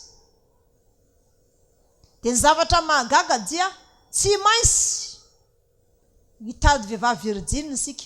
Zao ndray ary nifidy Andriamanitra dia i Maria no hitany, ary sy anjelin'ny tompo i Gabriel mpitondra hafatra fa anjelin'i Jehova kerobima misy elatra. Tonga ny hafatra tamin'i Maria. Ry Maria, no asoavina raha samy vehivavy ianao, nitahina raha samy vehivavy ianao, hiteraka zalahy ianao, ny anarana sona hoe Jesosy Kristy. Izy natao hoe zanak'Andriamanitra hamonjy ny olombelona rehetra. Tao anatin'izay dia zavatra nisy hoe izy hamonjy ny olombelona rehetra. Dia ahoana reo izy Maria tongavan'izany amiko hoe za manko virgine. Dia ahoana ny abevokana fa za virgine. Dia hoy ilay anjely, ny fahasoavan'ny tompo ho tonga ao aminao, ary isy herin'Andriamanitra ho tonga aminao, ary isy herin'ny avo indrindra naloka anao, ka ny masina teraka ao dia ho mpanjaka. Sika moa mahalala an'iny tantara iny fa azavazavaiko fofoy fotsiny izy mba hampazavaan'ilay izy. Nahoana moa i Maria no nisafidiny? Zao ny tantaran'i Maria. Nanana ray izy dia reny ny rainy dia mpisorona, tsy miteraka tahaka ny Elizabeta ny reniny Maria. Nandeha nefa ny fotoana dia nanao voady tao am-piangonana ohatry zao ilay vehivavy reniny Maria hoe raha zao ka omeny Jehova Andriamanitra zanaka tahaka ny ana, momba nefa miteraka, dia atolotra na ho an'i Jehova izy amin'ny andro rehetra iainany. Ataonina hoy izy rehefa tolotra ho an'i Jehova. Be voka amin'izay ary izy, satria naniry izy zany fa tsy vehivavy ty zany no isy manan-janaka dia tsy mikarakara voninkazo. Dia eo amin'ny voninkazo eo amin'ny zaridaina eo misy vorona kely, misy akanom-borona, dia lasa ilay fody kely maka zavatra mivavany amanana n'ilay zanany rehefa foy ny atodiny. Dia hoy ilay vehivavy, ndry ny voron-kely dia tena karakarain'i Jehova Andriamanitra, ary sy adinony misy hatramin'ny zana-goaika azy. Io lahy dia nomen'Andriamanitra zanaka, dia za ve zany tsy vehivavy dia sy anampinoana hoe anan-janaka. Dia nanao voady izy hoe raha mba omen'Andriamanitra zanaka zaho izy dia omeko hanompo an'Andriamanitra izy amin'ny andro rehetra iainany. Nataony tao am-piangonana ny voady, niverina ny taona iny ary izy fa teraka. Ny zavatra nitranga nefa sy lehilahy no teraka fa vehivavy. Ny vehivavy nefa tamin'izany tsy afaka miditra ny tempolon'i Jehova tahaka izao, fa lehilahy ihany anatin'ny tempolo fa ny vehivavy ao ivelany. Ohatrany hoe miditra tsy anatin'ny lehilahy dia ary amin'ny Maria zany ny vehivavy. Azosika teo amin'izay zany ohatrany very hevitra ny olona hoe teraka hono izy nefa vehivavy. Ilay vehivavy nefa vao 12 taona i Maria dia nateriny tany am-piangonana an Jehova io izy ary tato anatin'ny tsy fiangonana tsy nanaovako vady taminy. Nateriny aloha izy mbola vao teraka. Dia io ilay zaza fa teraka rehefa feno 7 andro, 14 andro. Io ilay zaza fa teraka taty amin'ny kianjan'ny tempolo ivelany. Dia hoy izy ilay tezao aloha mandra-pahalehibe azy fa efa voasodrano. 12 taona dia nateriny niaraka amin'ny entany. Dia niaraka nanao asa fanompona tao amin'ny tempoly. Dia voarara nefa ny fijiran'ny vehivavy ao amin'ny tempoly, nefa fantatr'Andriamanitra ity vehivavy ity nanao vady hoe raha miteraka za dia omeko an'Andriamanitra ny zanako hanao asa fanompoana atao anatin'ity tempolo ity, ary ny olona rehetra dia ny andro hoe sao dia izy ary hiteraka an'ilay Mesia. Kanzo i Maria no teraka. Voilikilika izy hoe anao tsy mahazo miditra ato, nefa i Zakaria satria prahavavy ihany Elizabeta sy reniny Maria, dia nanampy anazy zany Zakaria hoe rehefa vehivavy avy amin'Andriamanitra leo izy hiditra hikarakara ao amin'ny tempolo, fa misy zavatra azo karakarana vehivavy ao. Dia le vita atao anatin'izay lamatoa ery Josefa maromaro. Le vita zany moa zany dia manao asan'Andriamanitra, dia manao akanjo masina foana isan'andro satria tempolo ohatran'izao. Dia isan'andro zany dia tsy maintsy manao akanjo masina, be dia be zavatra karakaraina ao anatin'ny tempolo. Dia ny zavatra nitranga dia tahaka izao. Matetika somendrareo hanina i Maria, dia i Josefa samy mbola 12 taona. Josefa manome sakafo azy, zarainy roa ny sakafony dia ila nomeny ny Maria. Zaza 12 taona zany mbola sy manam-pitiavana. Fa hitan'ny Josefa zany jalony. Dia avy teo amin'izay fantan'ny mamany zany ny jalony dia mamana nefa tsy afaka miditra amin'ny efitrano, fa sy maintsy ary Josefa nysona hoe tsy mba atero any amin'ny Maria. Dia ao nefa misy lalàna fa hoe anatina ohatrany hoe misy vy zany, ohatrany hoe grille de protection zany eo, dia tsy hivelona ianao miresaka amin'ny Maria atao anatiny. Dia mijery anazy eo ny reniny dia afen'ny Maria daholo ny olana. Izy rery ihany zany ny vehivavy tao satria vita voady tam-piangonana. Dia nisy fotoana amin'izay izy sehoana anjely, ohatrany hoe misy voankazo foana ao anatin'ny trano, misy voankazo foana, dia hohaniny le voankazo. Dia hoe fa maninona ary Maria zany ohatrany misy lehilahy ao aminy, satria mitokantrano any izy, satria indraindray rehefa maloto izy zany dia mipetraka any ivelan'ny toby ihany. Dia ny zavatra nitranga nandeha amin'izay dia niala rehefa hitan'i Josefa fa mafy ny jalon'ny Maria tamin'ireo levita izay sarotiny amin'ny lalàna sy ny fahamasinana, tamin'ireo mpisorona izay sarotiny amin'izany ankoatra ny Zakaria sy Elizabeta ihany mba avy niaro anazy. Rehefa hita fa mijalony ny adiny ary ny olona lavitra azy dia tonga daholo hijery hoe manao ahoana zany Maria zany. Rehefa mafy zany ny adiny dia ny zavatra nitranga dia tahaka izao. Niroahany Maria dia niala ihany koa i Josefa hoe efa ampy angamba ozy izy, za ozy izy sy mbola nao asa levita ihany fa mbola anjiny tena kely aloha, fa leo mihintsy aloha za ozy izy hiala. Inona nefa ny ataony?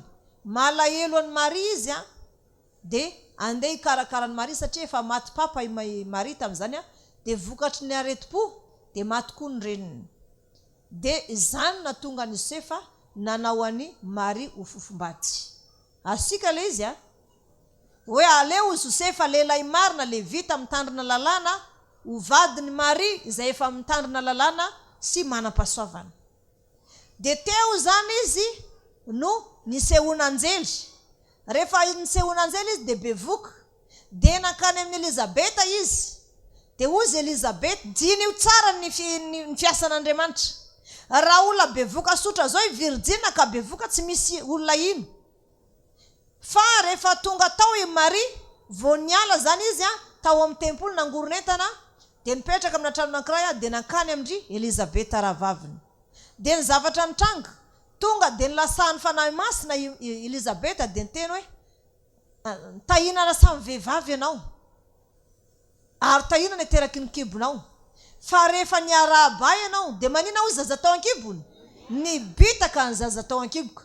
Ahoana re ny atongavan'izao amiko no dia vanginy reniny tompo sika tsara ve?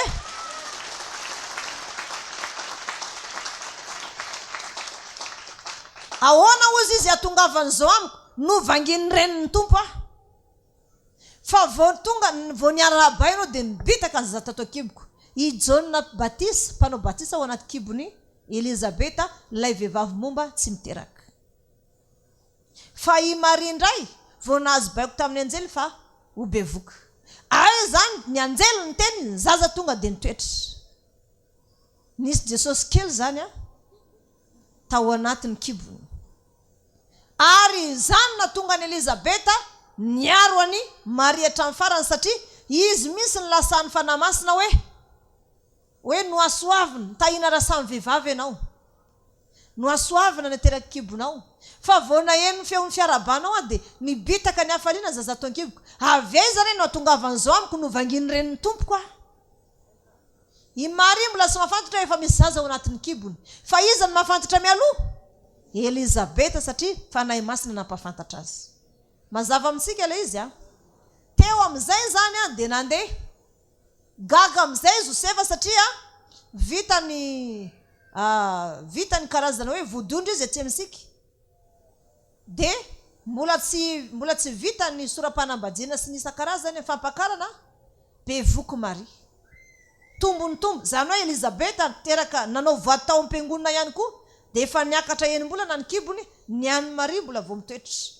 Dia ny zavatra nisy tonga amin'izay ny eritretra Josefa hoe sahany Maria ve nanota?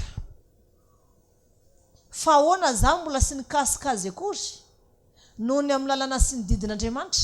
Izy nefa n'olon'Andriamanitra sady olo-pasoavany. Be voka efa ngeza ny kibony. Ianson'ny Maria mangingina mihitsy nakasaina tany aloha Josefa dia natory nakasaina. Izy makasaina tonga ny anjely seho aminy tamin'ny torimaso hoe ry Josefa, aza manay ampakatra any Maria ho vadinao ianao. Fa ny zaza ao an-kibony dia zanak'Andriamanitra. Amen. Amen. Io any rehefa zohina tao tantara io tena mampitomany io tantara io tena mampangorakoraka fo, tena hoe mampitomany ny tantara. Teny foana i Maria niaraka amin'ny kibony. Dia nisy amin'izay fiantsoana hoe misora-panambadiana dia nisoratra i Josefa. Tonga indray ny andro tamin'izany fotoana izany ny andro firavoravona. Niakatra daholo ny olona manandrifindrify Pasika eo. Manandrifindrify Pasika satria niakatra daholo ny vahiny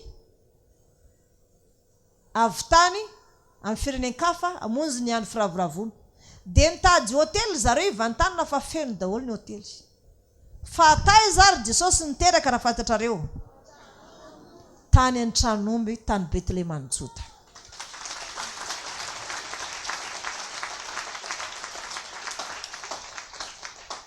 Sika zone ohatrany mbola raha jereny tsy Betlehema any Joda tsy ohatrany mbola tranon'ondry ato Jesosy niteraka, ato no aterahany foazam-panahy. Tsy manana ninninina rehefa voanatra zany i Josefa dia nomboka teo ny karakarany Maria satria mahafantatra hoe izany mbola nitazona ny fahamarinany ihany Maria, fa saingy planin'Andriamanitra ilay izy ka tsy azo ny alana. Falery izy satria zanak'Andriamanitra andeha ho karakaraina. Amen.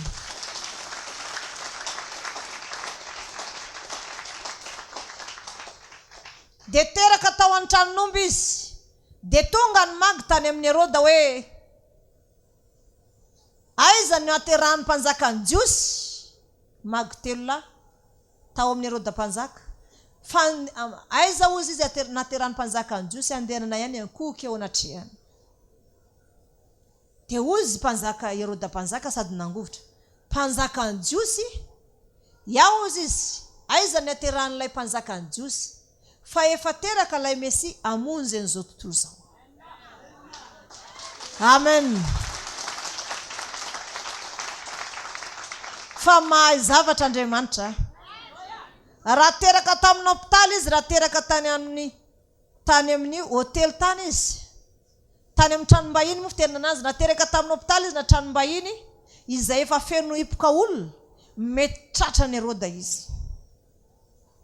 Fa nafenon'Andriamanitra teraka tao an-tranon'omby. Ao misy omby sy ny ondry teraka tao an-tranon'omby izy. Azosika tsy misy olombelona ka hoe tafaeritreritra an'izany hoe zanak'Andriamanitra zany miteraka ao an-tranon'omby. Jesosy Tompo zany tsy mba nirehareha zany tety ambony tany, fa ny anazy zay avita niraka ampanaovana azy zay ny tanjony.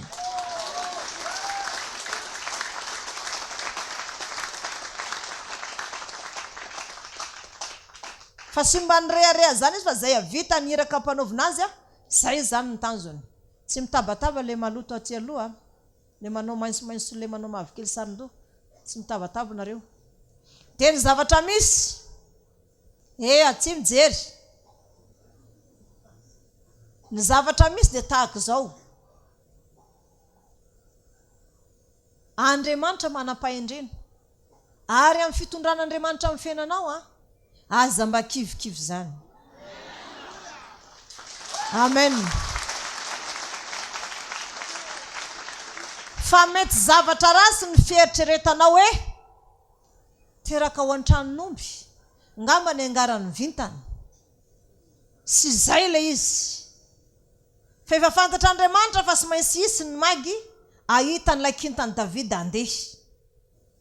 Azosika andeha iny kintany Davida iny de hijanona tandrify anaterahany Jesosy Tompo, satria eny an-tanan Jesosy Tompo lay fanalahidiny Davida. Izy lay kintany Davida. Ilay kintany iny petraka teo nanazava ka alina ny andro tsy misy jiro. De magaga riavana fa de kintana avy any ambony somary nidina mandeha ambany mijanona teo amin'ilay toerana nanandrify an'ilay tranon'omby anazava an Jesosy teraka. Mahazonao sara ny saina ve ny fiasan'Andriamanitra? Mba takatra ao ve tsy n'Andriamanitra tongavana? Teo amin'izay Herode voatorakovitra hoe teraka hoe ny mpanjakan'ny Jiosy, teraka ny mpanjakan'ny Jiosy. Izy lay Mesia navitra n'olombelona rehetra ary amonjy ny Jiosy rehetra. De hoy izy niaterana ozy izy amin'ny Betlehema any Joda. Zay ny voasoratra ny Mpaminany. Hoe ry Joda sy dia kely amin'ny firenena ianao, fa ao aminao ivoan'ilay mpanjakan'ny Jiosy. De nirana amin'izay hoe ndana ary nareo ary mankany, ka raha hitanareo izy de lazao ahy mba hiankofako eo anatrehany. Amen. Lazao ahy ozy izy mba hiankofako eo anatrehany. Zay zany ny zavatra nisy tam'izany. De ny zavatra nitranga, sika zany mila mifantoka tsara fa raha vao tsy azonao ny teneniko eto hoe de zava-poana aminao le fifadikana ataonao io de mandreratena fotsiny ianao. Fa tsy misy vokatsoa azonao amin'ny zavatra ataonao amin'ny fifadikana raha tsy azonao ity toroteny androany ity. Fa aleo isy zavatra esika any ambadikany fa ho anareo misy ankizilahy songoy faran'izany mafy izy manelingelina anareo, omena fahefanana zany nareo. Songoy faran'izay mafy.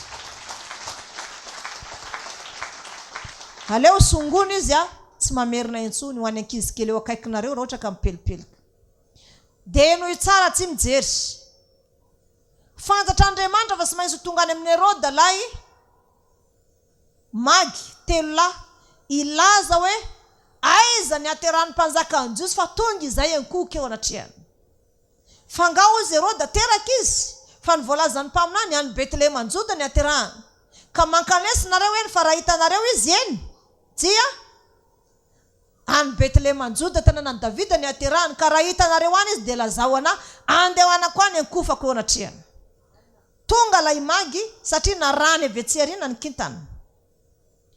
De narahany foana ny skoloviny lay kintana, de narahany de tonga nijanona lay kintana zay narahany nanazava an Jesosy Tompo de tonga ny magy nanatitra safira, volamena, vatsoa sady ny ankoka teo anatrehany. Rehefa iverina any amin'ny Herode ilay magy de nomen'Andriamanitra torohevitra hoe aza miverina any fa lalan-kafa no alehanareo mba tsy alalan'ny Herode ny toerana zay misy azy.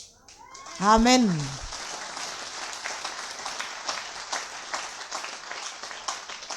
zavatra nitranga ihany koa dia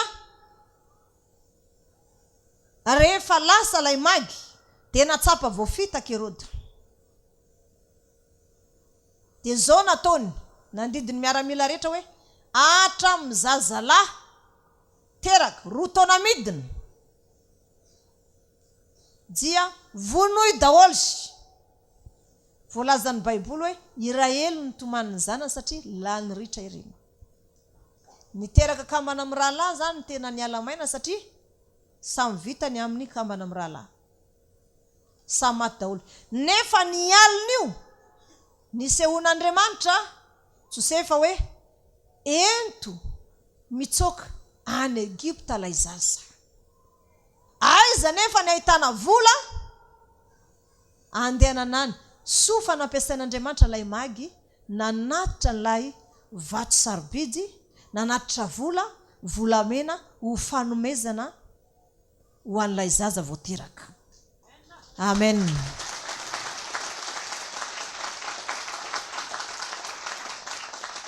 Zareo tafatsoka tany Egypta niala maraina be. Ny maraina niny tsy nisy naheno fa tonga dia nijirana isan'ny tokantrano ny olona nandalo aray Magedona satria tonga dia nivonona amin'ny sabatra ny zanany. Zazalahy rehetra tao amin'ny tany Israely tamin'izany fotoana izany. Taonsika hoe raha zazalahy rehetra eto Madagasikara zany roa taona lasaka vonona dia manahoana ny ataon'ny ray aman-dreny. Zay zavatra nitranga.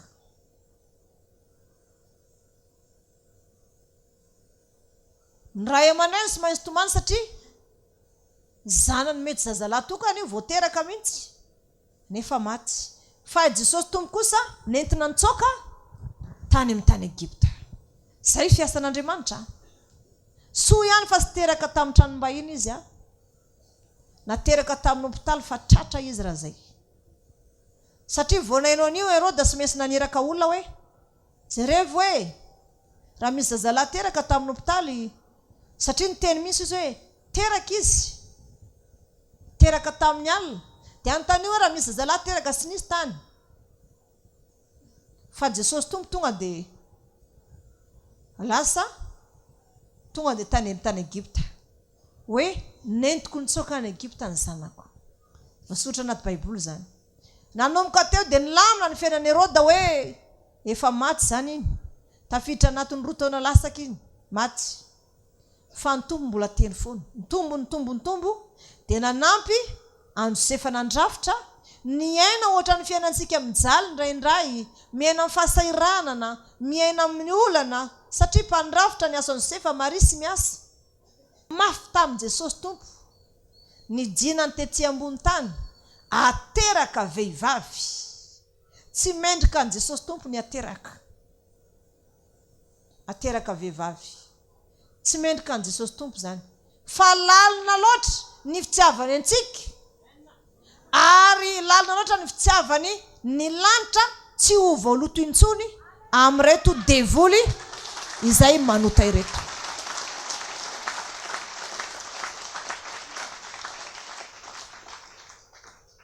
Tsy maintsy mandeha nefa hoe raha tsy misy raha latsaka tsy misy famelan-keloka. Dia ny zavatra misy ahoana ataony mpitondran-tena andeha natitra ondro foana isaky ny manota.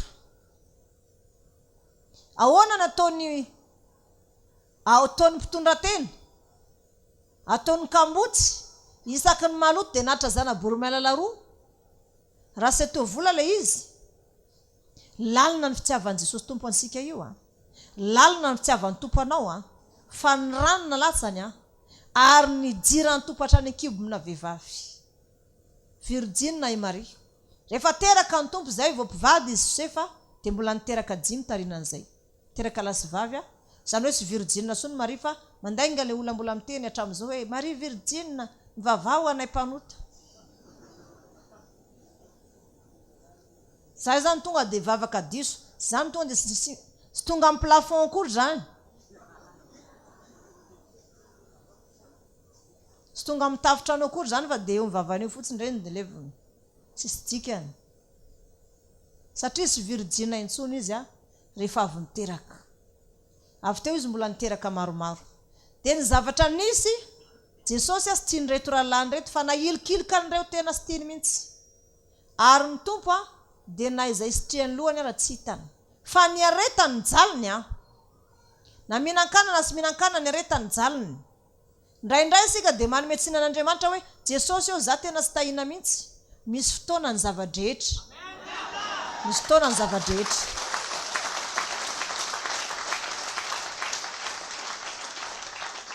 Andriamanitra ihany koa sy azo tomona amin'ny vozon'akanjony tsy maintsy hanome valim-bavaka anao zao dia zao. Fa manana ny fotoanany zany ny zavatra rehetra. Amen. Ataovy mafy ary ny tehaka ho an'i Jesosy voninahitra ho an'Andriamanitra.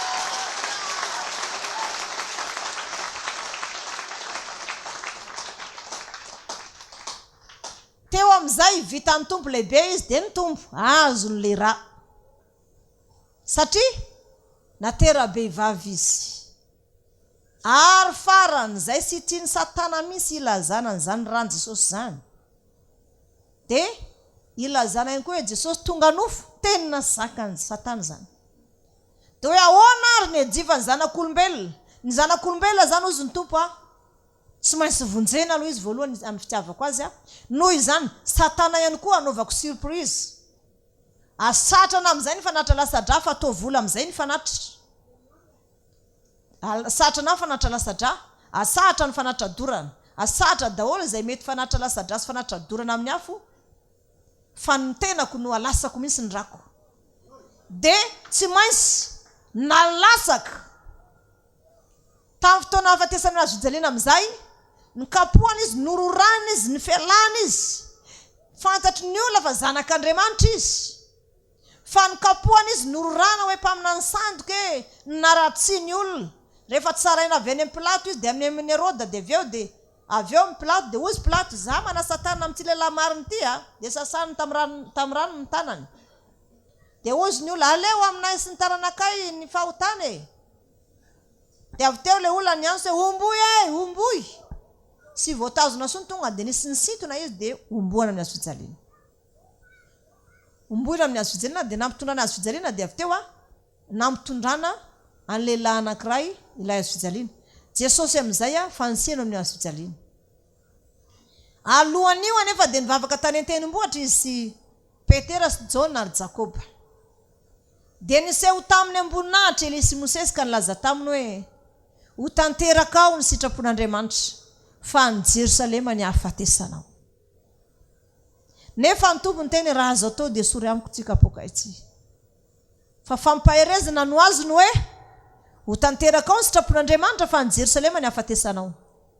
Sy nitsoahan'ny tompo io fahafatesana io fa ny fantsehana tamin'ny hazo fijaliana izy nalasaka ny rano. Mbola nisy raha satria ao anatin'ny fo ny fototra ny raha, fikorinan'ny raha rehetra dia avy ao anatin'ny fo ny fototra. Tsy maintsy n'ilay fonina ihany koa tandrifo ny fony Jesosy tompo mba tsy ho hisy lalany raha hitahiry raha intsony aho na kely aza. Na ny rano rehetra na ny raha lasaka teo maina tanteraka ny tompo nalevina. Vita ny famonjena. Vita ny famonjena. Amen. Asio tehaka mafy aloha fa vita ny tompo ny famonjena.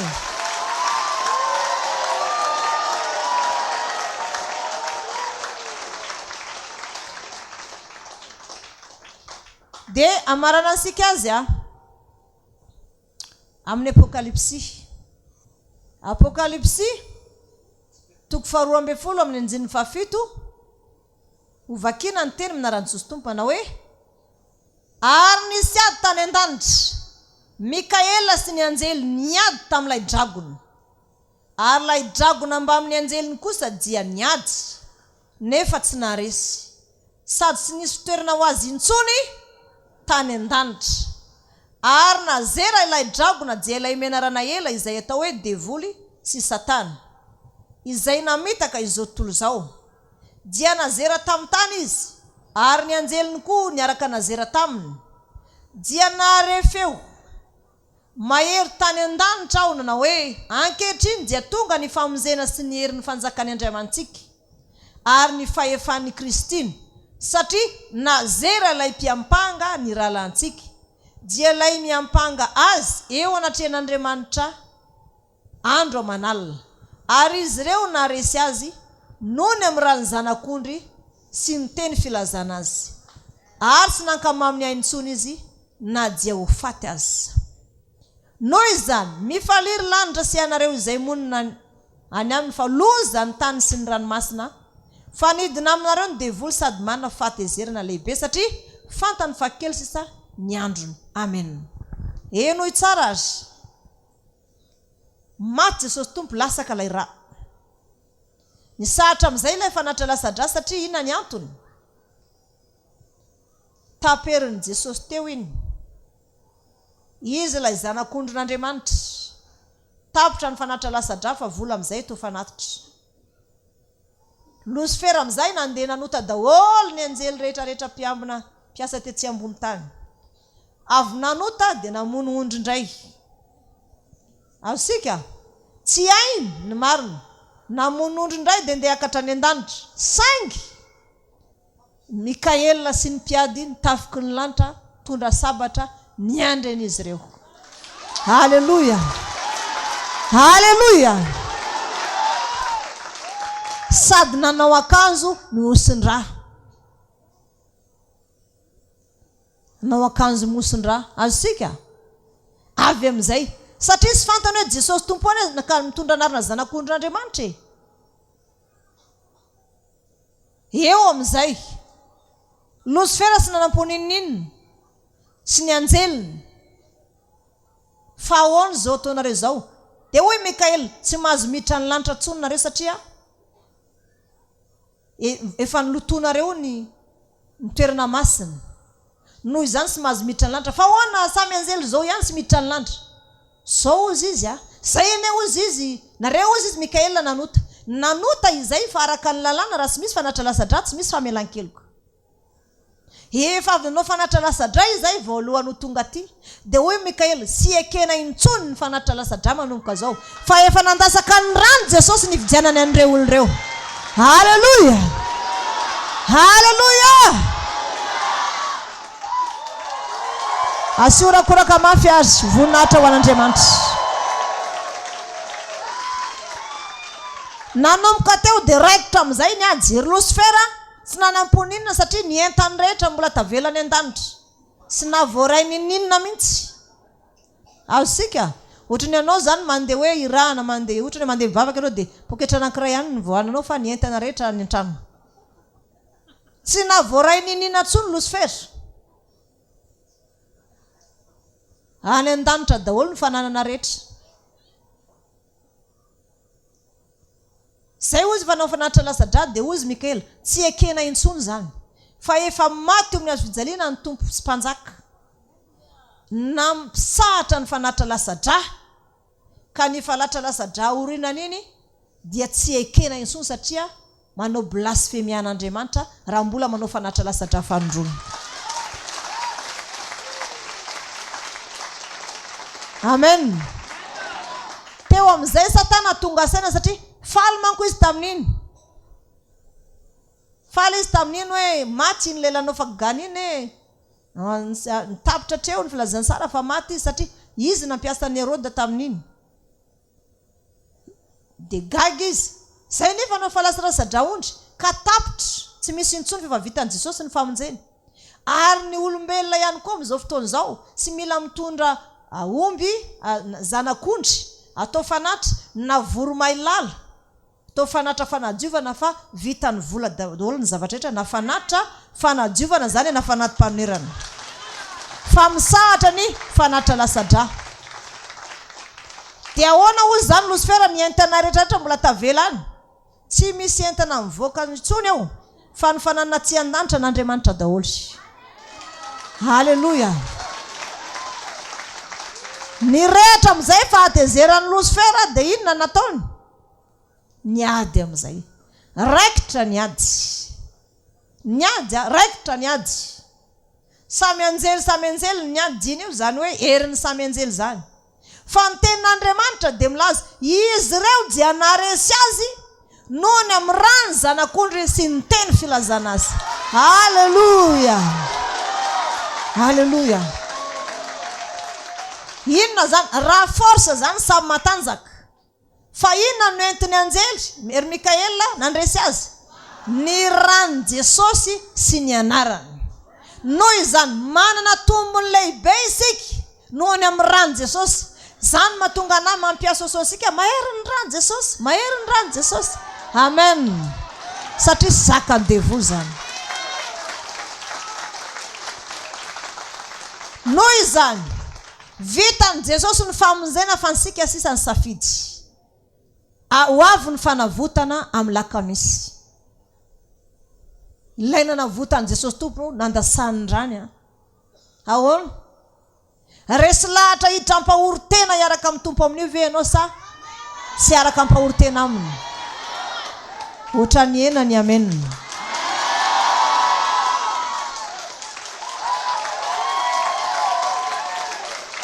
Io fanavotana io zany fetin'ny fanavotana io fanitsahanao ambany ny herin'ny Satana mihitsy. Ary sy zakan'ny Satana io fa tapitra hatreo daholo ny paikadiny rehetra aminao. Tapitra hatreo daholo ny paikadiny rehetra aminao. Tapitra. Tsy manana fifandraisana aminao tsony izy. Na mitokatranao raha tsy hitsahany zany tsony. Satria hiditra amin'ny lalam-pamonjena faratampony amin'izay ianao. Ataovy tehaka mafy be misy aloha e.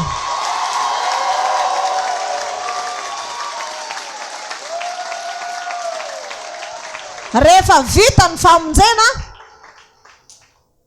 sangana tamaty ny tompo, teny tamin'ny mpianany Azamiana eto Jerusalema.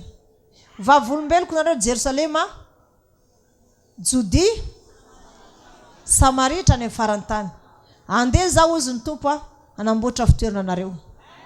Ny fiiny reto mpianatra rahalany reto. Hoe ataovy ny asako fa sy maintsy andeha hiditra amin'ny voninahitra amin'izay. Hiditra amin'ny voninahitra amin'izay. Mafy zany hoe ny fitiavana olombelona ve dia tonga zazakely tetsy an-tany na karaha na trehana ny sifisina na trehana iny ny atra fahavatra sy lohataona. Hiditra amin'ny voninahiny amin'izay tompo dia niakatra velona ny an-danitra. Mola variana teo ry Petera. Satria efa naorina tamin'ny Petera ny fiangonana. Mola variana teo. Teny zavatra nisy. Ozy ilay enjely. Lehilahy Galileana. Iny Jesosy izay hitanareo iny dia mbola ho avy tahaka anay hitanareo azy. Isika zao zany no hitsenan'i Jesosy eny amin'ny rahony lanitra. Amen.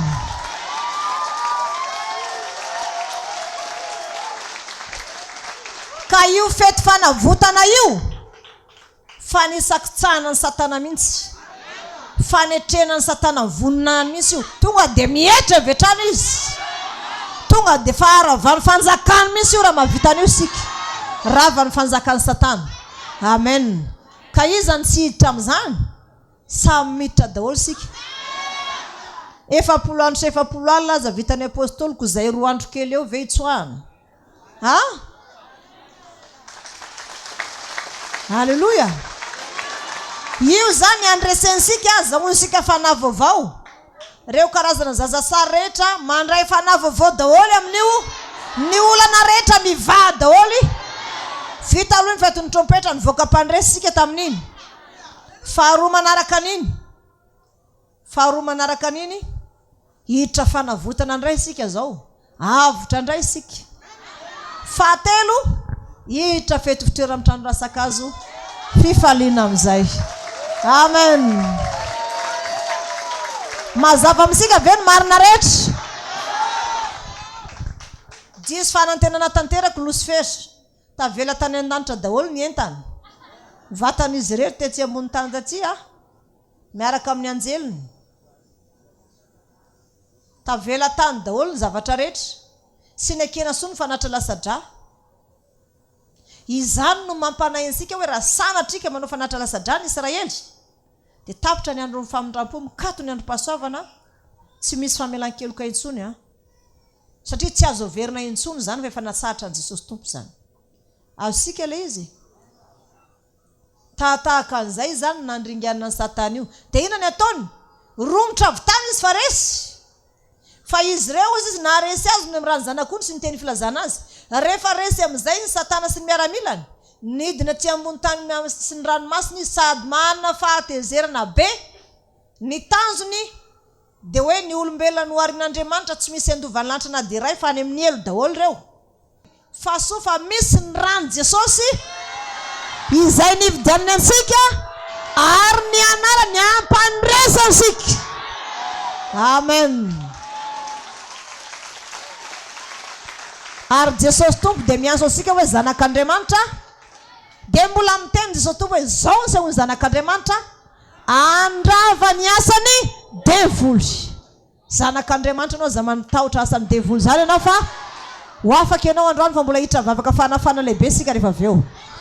Ya, raha ravina zany tenin'Andriamanitra vitany Jesosy ny famonjena.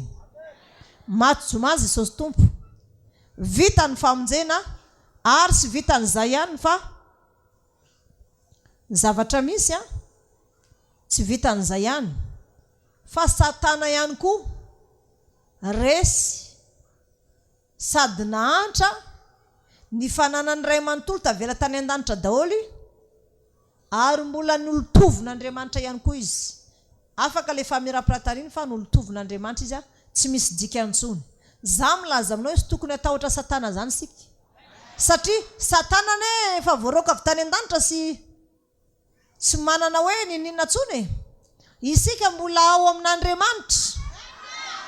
Ary sanatriva tafalasaka ao tanatin'ny fahotana lavo impito ny marina fa sy maintsy tafarina. Amen. Halleluja. Lavo impito ny marina sy maintsy tafarina ka isika zao zany vitany ataonsika tsara misy ny andro fanavotana manantena fa isy famelan-kelo ka lehibe amin'io ary ho any an-danitra ianao zao. Ho any an-danitra ianao zao. Mivoaka mpandresika satria izy ireo naharesy any devoly noho ny amin'ny rano Jesosy sy ny teny filazana azy. Noho izany mivoaka mpandresika amin'ity androany ity indrindra fa amin'ny andro ny fanavotana tena efa homany misy ny foamam-pananao fa eo anao vao tena hoe andray ny rano Jesosy ikorina ao anatinao mihitsy. Tsy azon'izaniza taonina antsony misy ianao. Amen. Ao tsara sika asandrato ny tananao isotron'Andriamanitra ny amin'izany tenin'Andriamanitra.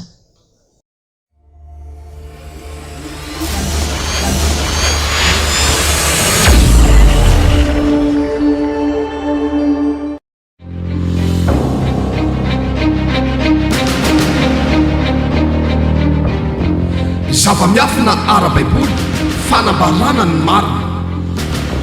Zava-miafina ara-baiboly fanambarana ny marina. Fandarana manokana izay arahanao eto amin'ny radio feon'ny lanitra 7 sy ny radio fifoazam-pana 2 ny alatsinainy ka hatramin'ny zoma manomboka amin'ny fitora alina izay anasana antsika rehetra tiaka navaka fa ho maro ny zavatra fantatsika mahakasika ny baiboly sy ny fahamarinana.